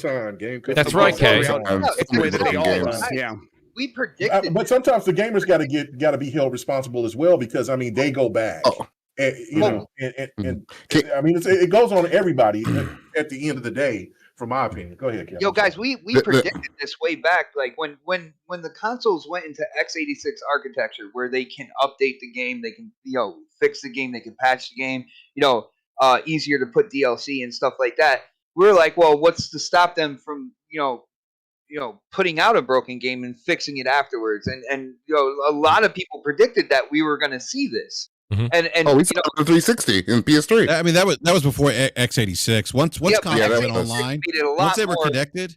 Once they were connected online, they could just. It was before that. Like the second that anyone connected any computer to the internet, it was like that. That was it. At that exact moment, that was a wrap. This was the future we were always going to end up with, because software is messy, and if you give software more space to fill up with bugs and issues, they're going to fill up that space, and they'll find ways to fix it later, and that's where we ended up. Like, it's just human nature almost at a certain point. That's not to say we should excuse it. Just keep getting loud about it. Absolutely. Don't pay money if a game sounds like it's bad. Like, hold them accountable. Yeah, that's the only thing. Those are the only options you have. So I don't begrudge anyone who's like, give me my money back for this Battlefield stuff. Do it. I don't care. Yeah, go hold them accountable. But it's going to keep happening. It's not going to stop happening. I want to add on to that too. This is going to go back to kind of the super chat too. Don't damage control for these games either. Like, the fans should be the biggest critics of the games because we know them the best. Yeah. So if the game is bad and you know it as a fan, you know what it's supposed to be, you more than anyone else should be out here loudly screaming at the. Well, maybe not loudly screaming, but giving the feedback. No, giving some feedback. Yes. Yeah, give them the feedback. Be in the front line. Exactly. Yeah, constructive feedback. It's respectfully constructive feedback. All that. Don't go out there saying crazy stuff like that. No. But good constructive feedback. Hey, this game feels bad because of this. I wanted to feel more like this. What was the complaint about Halo 4, for example? It doesn't feel like classic Halo. The maps people said didn't feel good. The guns didn't feel right. I personally felt the Prometheans just felt bad in Halo 4 in the campaign. Facts. And you what? I said facts.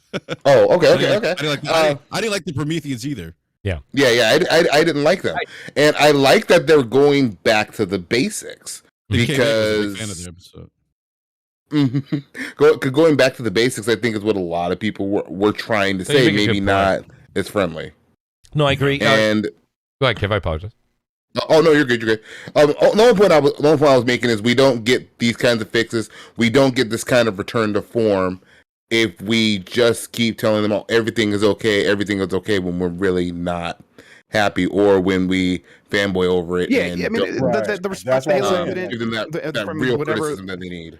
Yeah, the response to Halo Infinite's first reveal, I mean, that's what led to this, right? Like, that gave the people inside of Microsoft who were probably saying these same things. There are people, these developers, that know, and they just a lot of times they get shouted down or they get quieted up, like they get shut up, and they're like, okay, we have to put this game out. We don't care if you have problems with it. Figure it out. Right. But then when the public sees it and gives them ammunition to say, look, everyone's saying the same stuff we're saying, let us delay that. That helps them. So this is what I always say. Like people say, vote with your wallet. No, not these days. Just get loud on social media. media, it is actually much more effective.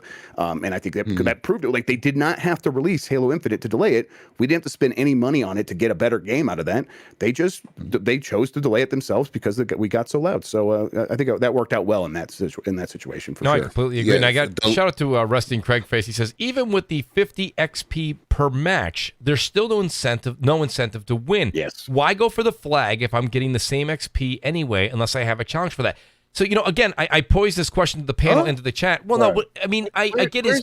Where's this person's inherent kind of like win instinct when it comes down to it? I agree with that, but that doesn't mean that the progression is good, guys. I think that progression still needs work. Like, it does. No, both could be true. You should want to win no matter what. You should want to win because you're on a team, and I don't get it. Like, I wanted to win in dodgeball when I was a kid. Maybe I was just competitive, I guess, but I think actually most people just want to win. It feels good to win. That's why you want to win. Now, that said, that doesn't hurt. It doesn't hurt. Like, more important. Only cares about meta progression if they give you XP for doing stuff that helps your team. They should also do that. I want that as well. I agree with Winning Jeff. is more important than the progression. I think listen, there's nobody who likes a W more than me. Like, I still every day look at my Warzone wins. I think it's a big deal. Like, I really, really do. But at the same time, I do think they're tied together. They go hand in hand. So I do think that when it comes down to, because, like, let's just say I'm level, I know this for a fact, right? So I'm level right now 4. I haven't hit 5 yet in Halo. And when I've played with friends, and when somebody's like a level 10, like, nobody's like, oh my God, Mooch, you're only a level 4. And I'm like, yeah, but you don't understand, guys. Like, I won like 18 games yesterday. Like, they want to see that I'm a level 10 and I won 18 games. So they're tied. I don't think that one person like you won more than the other. I agree with Jeff. This is a system that needs to be worked on. And to be honest, and to be fair, let me be fair too, Jeff, right? You always say, to be fair, this is not something they're going to do overnight. This is probably the first year is going to remain the same for at least, I would say, at least a year. They patched it up today. That's not enough. That's not enough. I want individual, like, things I do, like a kill should get me XP. Yes. But you know what? It's not even necessarily about winning. Think about when you lose. Like, you still want to feel like you're working towards something. If you did everything right on your team and you had a good KDR and you were playing the objective, and then your team still lost because everyone else was effing off, right? Like, you still going to feel like you were making progression. Now that 50 XP, that's fine. That's something. But I want to feel like the stuff I was actually doing is being acknowledged. That feels good. I think that's honestly just good game design. And it's a great point. And we shouldn't pretend that that's something worth, like. They will get around to this. I think they will make these changes. They will totally get around to it for a long time. Yeah, we'll see. I think by like 6 months from now, I think there's a good chance. But yeah, between 6 months and a year, they'll completely revamp the system. Yeah, and I mean, like I said, now I guess I come full circle again from 3 questions ago to Jeff. Jeff, now this is what I'm saying. Will the audience wait that long once the honeymoon's over? I mean, it's a question. I mean, nobody knows the answer. I don't know the answer. I'm asking. No, I looked at something like Warframe, right? Warframe like started small, and now every time they release anything, it's the biggest. It's the biggest it's ever been. That's right. It's the biggest it's ever been. Every single time they release something. So if Halo sort of follows a similar trajectory, which a lot of these games tend to do, I think it'll be just fine. They just got to make sure that the content releasing gets people coming back. Like, you don't have to keep everyone playing every day. You want to keep a significant number of people playing every day. But if this game has between 10 to 40,000 people playing, concurrent, if that's their high concurrent each day, that's enough to survive on easily. So that'll be a good foundation for business success in terms of monetizing that audience. But every time you release new stuff, you maybe want to see that grow by like 5 to 10% each time, like in terms of like the long-term average. Like every time, like, okay, now we're getting like 15,000 to 50,000 average concurrence each day. And if that's the plan, if they can do that, they'll be fine. And I think they could do that with regular new content drops. And that does sound like that is the plan. Yeah, and that's exactly what they're doing when it comes down to it. Like I said, there was a graphic that is showing some absolutely incredible things to earn in the game week over week. It's not just the season pass and what you're seeing now. Like, they're gonna have new content like that. They have a roadmap for all that, so that is going to keep people in there as well. And I do want to point out that 343 did kind of they put out a patch that kind of it got rid of the more annoying challenges within the system. It lessened others when it comes down to it. So now, like, one of the annoying challenges I had was take out five Spartans with the Sentinel beam. I despise the Sentinel beam. That actually dropped to oh man. It's amazing on Warthogs. Okay, all right. Well, I might try jumping into the passenger seat of Warthog with that and kind of group shoot the turret. Take out the Warthog. Take out Warthog. Okay. Let me get to these a few super chats, guys, because I do want to ask one more. I do have another topic that I want to hit. It won't take long, but I do want to hear, and I think the audience is going to hear this too. But shout out real quick again. I have Magnum Visuals comes up. He says maybe Dr. Disrespect is flocking for Halo since he knows Call of Duty is going to die due to its current events. I think that the Doc, people will say he has an invested interest in Battle Royale and things like that because that's his channel. That's what Jeff was speaking to earlier. I do agree with that. I also do think that a battle. I'm partial, so please take that with a grain of salt. I think a Battle Royale or a mode similar to that in the world of Halo would be very welcome, and I think everybody that says they wouldn't like it, I think you would at least give it a shot. I think you would try it, and I think you would enjoy it. There. Right, the map is already there. Honestly, it seems like there could be like 7 or 8 maps already there. They could just take one of these big open world chunks and go. They do feel that like they are about the size of a PUBG map. So, yeah, which is huge. It's ready. It's Did ready I hear made. PUBG? My ears just perked up. I'm sorry, PUBG's my battle royale. I'm a dirty old boomer. That's all right. So, There's nothing wrong with that, PUBG's Jeff. great. Yeah, There's nothing wrong with that at all. PUBG's the best one to watch, I think, in my opinion. But yes, I'm an old man. I'm a very old man. Sorry, everybody. Shout out to Sir X-Man. He says, I love co-op games, but everyone's been asking for a single-player game from Microsoft. Halo is finally giving you that. You can't win for losing. Sir X-Man, I know what you mean by first-person. A lot of people on Xbox, everyone's been asking for a single-player type game.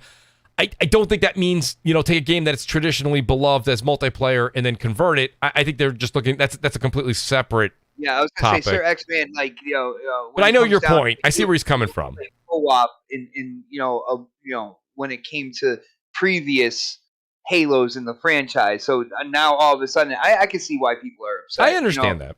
Yeah, I absolutely can. I do agree with Jeff, though, on the, I always play the story first when it comes to Halo, and I don't play it co-op because I want to hear everything in the story. I want to see what's going on. I don't want anybody distracting me because like they're checking something out over here or whatnot, and you got the NPCs talking and kind of giving you context to the story or whatnot. I play it single player all the way through first and foremost, but that's just me.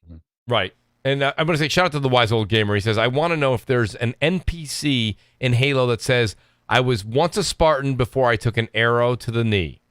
So I don't know if Jeff has any insight on the NPCs. Not that I've seen so far, but I'll keep my ears open. He'll keep his ears and eyes open. Did you see the monument to Craig? It's like on top of one of the... No, I did not. Yeah, I was looking for the Easter egg that I knew would be there, so I'm not surprised to hear it is. That's can I have some Craig skins? Craig skins or we riot? Yeah, I love Craig. Shout out to Jimmy Harrison. The great Jimmy Harrison's with us. He says, loving Halo Infinite. Really hope the campaign does justice. Good to hear you, brothers, as always. Jimmy, thanks for being here tonight. Truly means a lot. The great Jimmy Harrison's here. Jeff B. Gaming says, Halo gamers should have told 343 about not having bonus XP wasn't okay before they released it. I saw this being an issue when 343 announced it. So, Jeff, I know that people were somewhat vocal about it, but as Jeff was just saying earlier, this game was destined to come out, okay? I don't think that they were going to be able... This is something that's going to take 6 months to a year to revamp or work on. So they would have to have delayed the game indefinitely if that was the case, and they just weren't going to do that after the year delay already. So whatever they did in the past year was to polish, get things ready, make things look the way that they should look. And now they'll do this gradual progression of a different XP system over the next 12 months. So Jeff, just hang in there a bit longer. Vedger's back, and he says, we need new Game Awards categories. Vedger, thank you for that lead-in. That's my next topic. He says, we need new Game Award categories. Yes. Greatest Day 1 patch and greatest predatory implementation of microtransactions. It's great! Mooch yelling voice. Vedger, yes, we will get to that. I am going to get to the Game Awards in a moment. And shout out to the great Jeff B. Gaming. He's back. He says, Halo will fix it in 3 months. Maybe, a.k.a. Cyberpunk roadmap. So, I think that you're going to see a little bit more resilience and you're going to see a little more dedication in a more timely fashion from 343 than we did from CD Projekt Red, who's been, that's like we said, they earned the benefit of the doubt, right? With this launch, like this launch earned them some goodwill. Let's give them that at least. Right, and then the rest is on them to deliver. But until then, absolutely, Jeff, I completely agree with that sentiment. Let me just change subjects, guys. Not that outstanding segment on Halo, but guys, the other hot topic has been this week. It has been the Video Game Awards. So Jeff, listen, I don't know. Allow me to ask. First of all, are you a voting member or you're not? Yes, I am. So I cannot talk about the exact process, but that's fine. At least our involvement with the process. But I could speak in generality. Mystery, Jeff. Huh? Okay, so I know. Listen, I got a little scolded. I got a little spank on the bottom from another Jeff for doing this on Twitter. So I've learned my lesson. No, I wasn't even. I believe it or not, Jeff, I wasn't really going to go in that direction. No, I figured you. I think you knew. Yeah. No worries. I myself personally, I just want to know what was your thought when of course the big controversy is that Forza Horizon 5 didn't get that nomination. I guess I'll just ask you a personal opinion from a gamer's perspective, not from a professional standpoint from where you work. Was it something that you thought, was it a snub, or do you think that, as Jeff Keighley has properly said online, he said, listen, the other games just got more votes. That's kind of how the system is, and there's nothing much more to it. What was your feeling? I think Jeff Keighley maybe is underselling the importance of timing a little bit there. The other games got more votes, but there's reasons where you can look into why that happened. It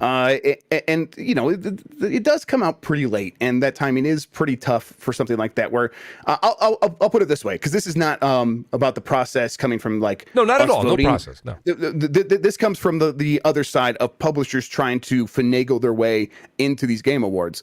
The one time a game that came out at that time of year was able to get in there was Death Stranding. It came out November 9th and November 8th, and Forza came out November 9th. And Death Stranding was nominated for Game of the Year, you might remember. So you might say, well, that obviously that proves it, right? Well, you got to keep in mind that these things are still political. He could just say, oh, well, one got more votes, but here's what happened. With Death Stranding, they made a big deal to hand out codes to everyone and say, hey, please make sure everyone on your team plays this before the Game Awards. We are interested in them making sure that you consider this for the Game Awards. And so we're going to give you as many codes as you need very, very early to make sure you have plenty of time to make that happen. They fully understood what was happening with the Game Awards. So they gave everyone plenty of time. Mm-hmm. No other publisher studios ever really done that. So Death Stranding was able to get in there, and other games I feel like that would come out around that same time would have a much harder time, because in order to actually get it, you have to reach a certain threshold, I think, at a lot of sites to sort of get nominated as a site's game of the year for the Game Awards. It's supposed to be the kind of thing where it's it represents everybody. So if only one person, the person who reviewed the game, is going ahead and saying, oh yeah, I think that's great, I think that should be in there, and everyone else is well, we haven't played it yet, so we really don't feel comfortable putting it on there. I mean, to me, that's just playing devil's advocate. But play devil's advocate for a second, Jeff. Wouldn't you say though that I would think that Forza Horizon 5 was very easily accessible to many people prior to its launch? I mean, review copies were not necessarily, they weren't held back at all. And I mean, and then November 4th, it was available November 5th, early access as well. It seems like if they wanted to get that out there, Microsoft did their due diligence in getting it out there. Oh, yeah, right. That's what I'm saying. I'm saying other publishers have never done their due diligence in the same way that Death Stranding, made by Hideo Kojima, has done. Okay. I'm saying that a lot of, my guess here is a lot of studios and publishers don't necessarily fully understand the process, and Hideo Kojima does. And so that's what happened there. Wonder how he knew the process. Yeah, you know what I'm saying? I don't know one way for the other. I'm not saying anything, but what you say about timing, Jeff? Is this why, say, something like SMT that came out last Friday is nominated for Best RPG? Because they got those codes, at least according to Dreamcast guy, because he mentioned this to me on Twitter, they got those codes out in the beginning of October, late September. Yeah. That timing helps. That's going to help. That's going to really help with that sort of thing. But with the other categories, it's a little bit easier, because the RPG people would probably at your site that know RPGs, they're the ones that are going to be doing all the work there, and on that category for Game of the Year, everyone has an opinion, that's where it becomes a little bit more of a challenge. Right. It is still a racing game, and that's still going to be a challenge, of course. It's still going to have that.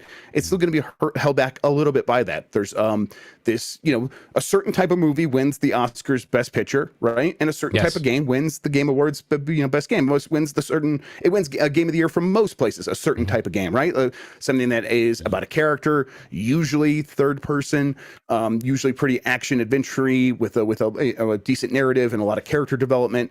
Right. A game where you play as an inanimate object is usually going to be something that is going to be slightly held back.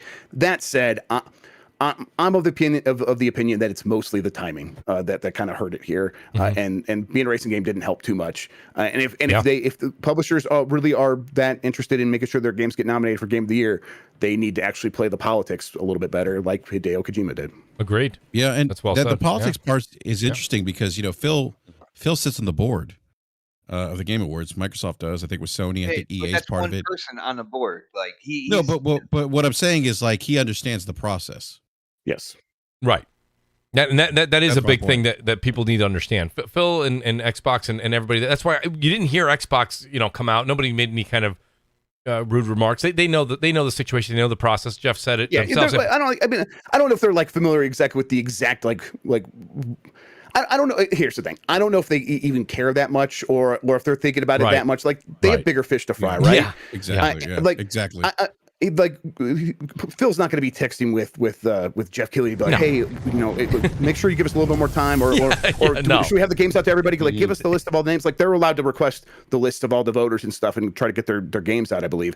So it's like, and I think that stuff's public. So I can mention that, but he's trying to launch games and stuff like that, where it's like, if you, I agree completely with that. A hell of a lot worse than what I even thought. So I mean, just the fact of hearing, when we have so much variety this year, and just hearing, well, it's a racer, and then I can't co-sign that. Like, I mean, as a gamer, all types of games. I agree. I got what you're saying. I mean, it is politics. Politics is in everything, that we do. That's right. I get it, but the point of the matter is that that's what gives the VGAs the stigma, is because of the fact that you have to play the game in order for something to be qualified, when the game was already qualified, even though it was a a car game, which are pretty much niche titles. And this was so perfect of a year for this, because there was so much variety, like Death's Door. I mean, there's a lot of stuff. There was Returnal. There's so many other games out there that had the opportunity to jump in there. But the VGAs is to me has turned into a popularity contest instead of just talking about the best games out there. That's one reason why you go back to seeing when Overwatch shocked and beat in one Game of the Year. That time, we haven't seen anything like that. Everybody kind of knows who's going to win and who's going to be placed. And this year was kind of up in the air. So I think Overwatch. I think the Overwatch comment needs a little more context. I think Overwatch did some things from the hero shooter genre to kind of push that genre a little bit forward, and it did have a narrative to it. Like, well, that's what I'm saying. Like, that was a shocker. Yeah, like, because the Xbox was right there on next podcast when I said Overwatch is going to win. It's going to beat it because it's unique. It's hitting. It's crossing all the I's. Exactly. I mean, it's dotting the I's, crossing the T's, and it's just different. And so therefore, it has an opportunity, and I think it's going to win. And it won. And people got upset about it, but I think also, and I this is my last point on this, because I got to get ready to go here in a little bit. But I'm going to ask you this, Jeff, because you work on you do things within the committee or whatever. Now, is it that maybe when there was this fear that multiplayer games was just all of the rage and the hype, and then there was these things that was brought up to be talked about, the single players, like, there might need to be changes, when that conversation came from EA and Phil Spencer and others? Did that kind of push the gaming media into this situation where they thought, well, you know what, single player games are very important, and we're going to prove that?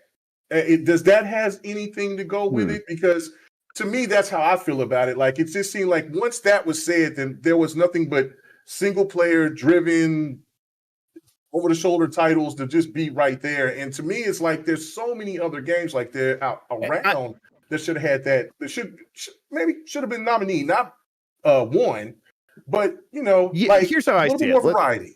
Here's how I see it. I think what happens is, what is the kind of person that ends up in gaming media and ends up voting on these things? Are they the kind of people who are spending all their nights playing online multiplayer games with their friends, or are they the kind of person that played a lot of single player games and then looked for an outlet to talk about those games with other people because they weren't playing games online with their friends every night. And so they got into writing, they got into message boards, they got into networking with other people, they got jobs writing about video games. And now the kinds of things that they tend to favor are still the things that they grew up playing. And that's the stuff they're going to vote on. I think that there's just a sort of a self-selection process here where the kind of people that end up voting on these things are the people who grew up playing single player games primarily. And the reason that they are in these jobs is because they found an outlet through writing about those games. And I think that's kind of that's a very good point, Jeff. I never considered that. Yeah. I'd never ever once considered that. Yeah, I mean, I'm glad you brought that up, Jeff, because I see people thinking there's something nefarious going on here, and that the system's rigged and this and that. I think real quick, but I just want to highlight something real quick. I think that I've heard a lot of chatter about Forza Horizon 5, and to me, the bigger story isn't that it didn't get nominated for Game of the Year. The big story for me in this year's Game Awards is that there's a studio that almost shut down, and that had initially started a game that was nominated for Game of the Year, crowdfunded, and I'm talking about Psychonauts 2. Psychonauts 2, yeah. That's to me, that's the big story here. Like, wow. Right, like crowdfunded. And they're really like people like it comes down to the other games got so many votes. At the end of the day, there is something to that where it's like you have to pick your darlings and you're going to have to cut some stuff out. And again, not speaking about our specifics, but when you don't have everyone, like we had one reviewer at the time that we turned in our ballot, basically kind of like playing Forza, and everyone else had played a bunch of other stuff, and it's like, well, maybe I'll come around to that, maybe I'll like that, but right now here's this, and then we don't think about it ever again because we have our own awards coming up at the end of the year. We're going to worry about that. We can only put so much effort into what Keely's doing and stuff like that. It's not really our biggest priority. I would imagine that's probably true for a lot of places, and it's like, okay, well, that's done, let's move on, and we're not going to dedicate a whole day to like figuring this stuff out, like or hashing these things out or overthinking it. It's like, just turn in your ballots or whatever, turn in your votes, and that's that. And I think if people like talked about it a little bit more, maybe it's something that'd be like, hey, but don't you think Forza is one of the best games of the year? Like, if we give it I mean, look at it, so many people love this game. Like, shouldn't, like, if you have those conversations, you go, oh yeah, I guess maybe there is something here we could cut off for that. But without those conversations, you just sort of you do it automatically. Forza, and a lot of times, in Forza's respect, though, Jeff, Forza was nominated in other categories. It wasn't completely neglected at all. Like it's been, it got its. Come on, man. I know that's a lame. I know. I hear you. That's a discredit to even sports games too. But the thing about it is sports and racing. They did call it the category sports. I mean, the thing I think when it comes down to it, and this is just my personal opinion, and I'll even throw Gran Turismo in there. I don't care. Just to be fair across the board, Gran Turismo, Forza game, regardless, Call of Duty, Madden, FIFA, whatever, Battlefield. These are games that they come out every so often. The idea, the concept, the look, the feel, very, very similar all the time. Not knocking any of them. I think when you think about Game of the Year, just like Jeff, you were saying, Movie of the Year, right? Best Film of the Year. Sometimes it's a very artsy film. Yeah. It's something that has high caliber. Maybe it's got like every DiCaprio movie is always nominated. Does he win them all? No, but they're always there. The Martin Scorsese films. They have to have those Kojima, like there's a bit of the politics, there's a little bit of that artsy kind of, there's that indie game that's got to be there that took everybody by surprise and loved everybody, won everybody over. I think when it comes down to it, you really, can you put the Forzas and the Gran Turismos and the Call of Duties and the FIFAs in there?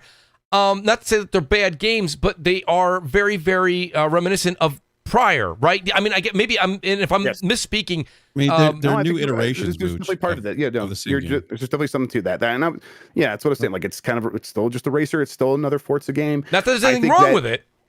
No, of course not. And I think that this one does stand out to me personally. I think they figured out the progression. They make it just a lot of fun just to play that game more so than some of the recent installments, which is impressive because those installments are also very good.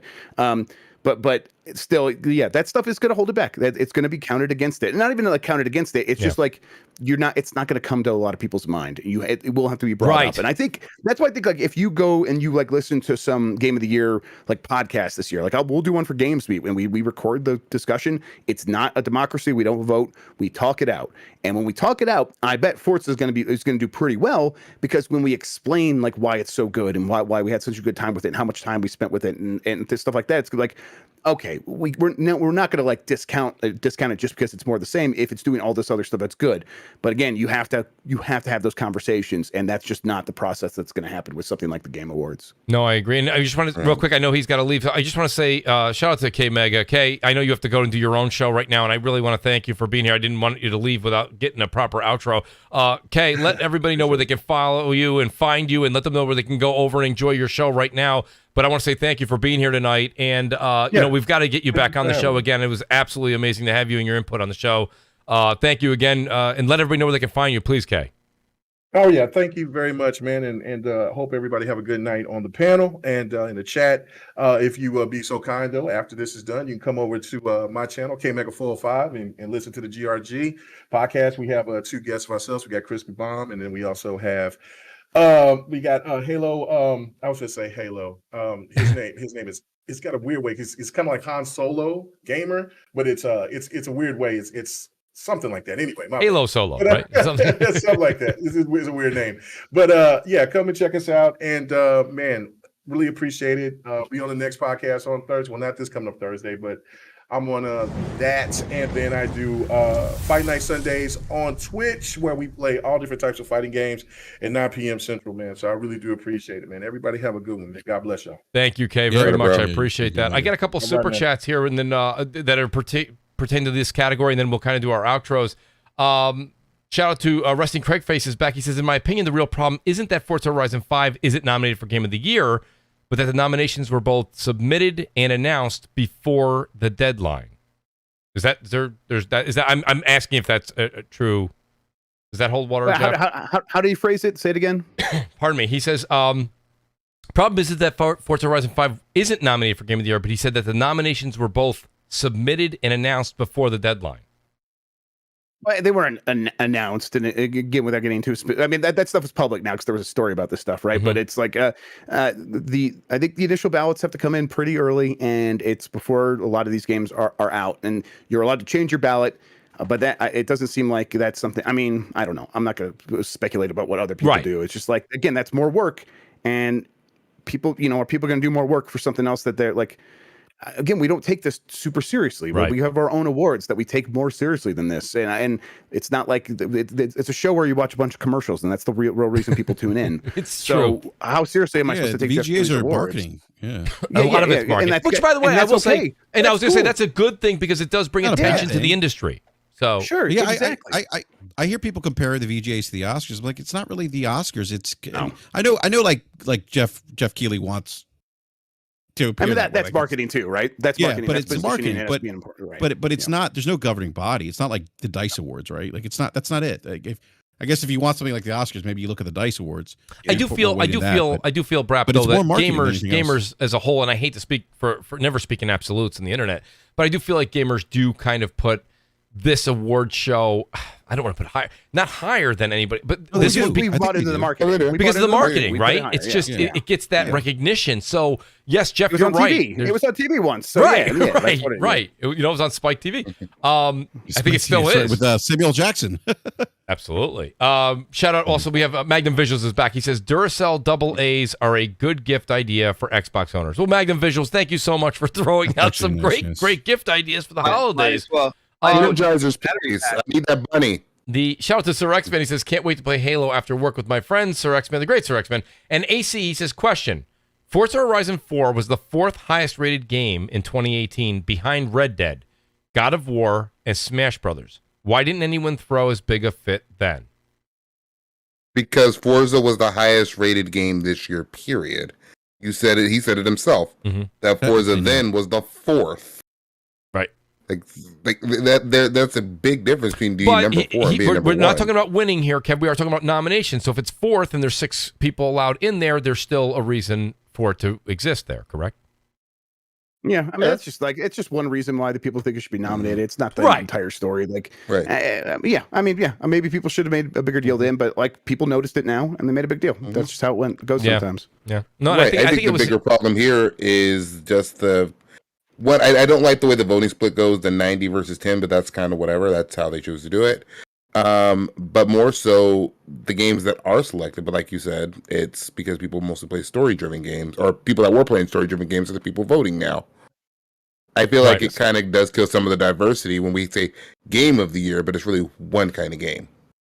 I would say this: pay attention to more awards than just the game awards. I would say, thank you, Jeff. I would say, listen, like dice. I would say, hey, shout at Mooch. Get Mooch to make his panel do a Game of the Year award at the end of this year. Like, listen to people you trust, talk about games, and really, it is those conversations that are way more valuable to us as people who play games than watching someone else pick up a trophy. Like, it's nice to see a team you like get an award. That's fine. The accolades are wonderful, but the conversation is about why a game is good and why games deserve to be called out as the game of the year. That stuff's way more valuable, way more important to me. I want to hear people talk about their feelings towards something more than I want to just see a trophy happen. So I completely don't care about the game awards too much. Yeah, no, and Jeff, you know what? I think what you just said needs to be reiterated time and time again, because even if you go back years ago, I used to hold the game awards and this one particular title of Game of the Year in such high regard. And now, listen, my Game of the Year, I really genuinely, if you just said to me, Mooch, I really enjoyed Returnal. Returnal wasn't on the nominees list, and I'm frankly I don't understand, but at the same time I'm okay with it. It's not for everybody. Hitman 3 is mine and didn't make it. Right, you were saying that before they came out. You're like, Hitman 3 better be there. You know what I mean? Yeah. Like, not surprised it wasn't really, but but fine. City. That's fine. We have our own awards. I'll talk about it there. Absolutely, and I can't wait to actually hear yours as well, Jeff. So I want to say this much, guys. We've been here after the 9 o'clock hour here in New York, and what a great show. What an outstanding show. This is what I promised you guys. A great panel, amazing discussion, great super chats, by the way, guys. Thank you, everybody. Please, before you do leave, hit the like button on the way out. Hit the subscribe button, too. A little cool graphic shows up on the screen. Your name pops up. It's great. That being said, let me go in reverse order here and say, Jeff, thank you so much for being here tonight, buddy. I know you do, I listened to it. You and Mike do a great show earlier on Friday. And listen, I've been doing this for a long time myself. In addition to working, and it's exhausting. So for you to come on and do another 2 hours after you just did 2+ hours earlier, plus not to mention all the other things you've been doing for work throughout the day, it means a lot to me that you stop by and that you hang out with us in the chat. Truly appreciate how you're able to have that conversation, because I just don't think that no topic at all, whether I was to come on your show or you're on this show, no topic is just yes, correct. And that's the thing. I think that's why you and Mike have a great dynamic too. You guys don't see eye to eye and everything. That's what makes it interesting. So it's the same thing we kind of do here. I like to bring different takes, different points of view on, and today was no different. So Jeff, I want to say thank you again for being here. Let people know where they can find you, and I look forward to your return on the show. Yeah, absolutely. Thanks for having me on. You guys can find me on Twitter at Jeff Grubb. I got some links to my Discord and stuff, and then you can find my podcast there. But youtube.com/Jeffrey Grubb if you want to check out our live shows when we do Nintendogs on Tuesdays and GameSpeak Decides earlier in the day on Fridays. And Mooch, thanks for having me on. I really appreciate it. Really cool to come on here and talk about Halo. Thanks to the panel for the great questions and the great conversation. And I'll be listening again next week. I'll be taking it easy. I'm going to kick back and listen to you guys argue instead of doing it myself. I'm doing all the damn work myself for once. Appreciate that, Jeff, and he's right. We probably will get back to that.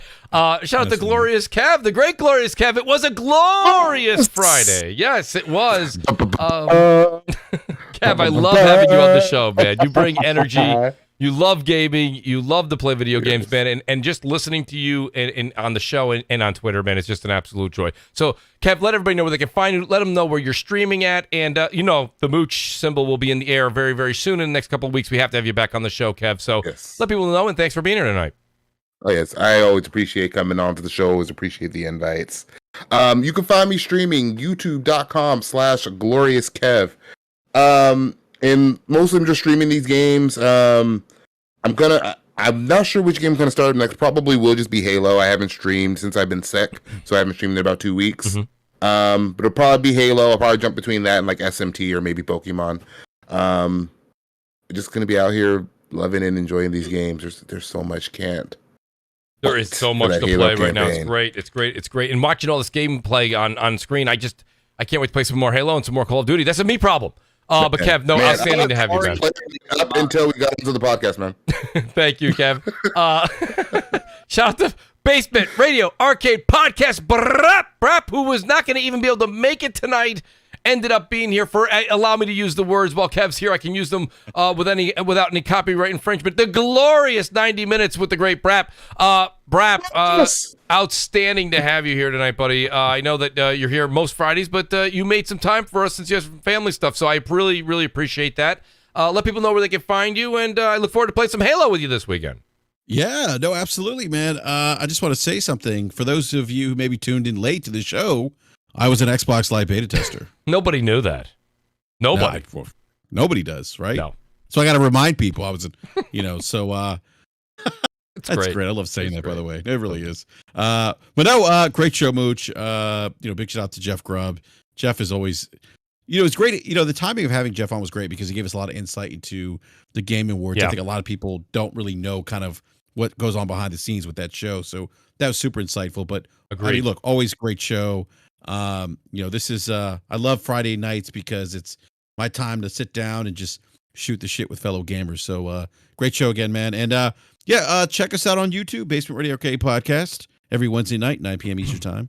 And I'll be on some Halo this weekend as well, man. Absolutely, buddy. And speaking of Halo, the one and only, the great Xbot 448. Xbot, you got to be honest with me, man.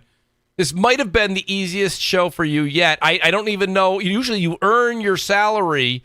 I don't know. I earn it within the first 10 minutes. That's correct. That is correct.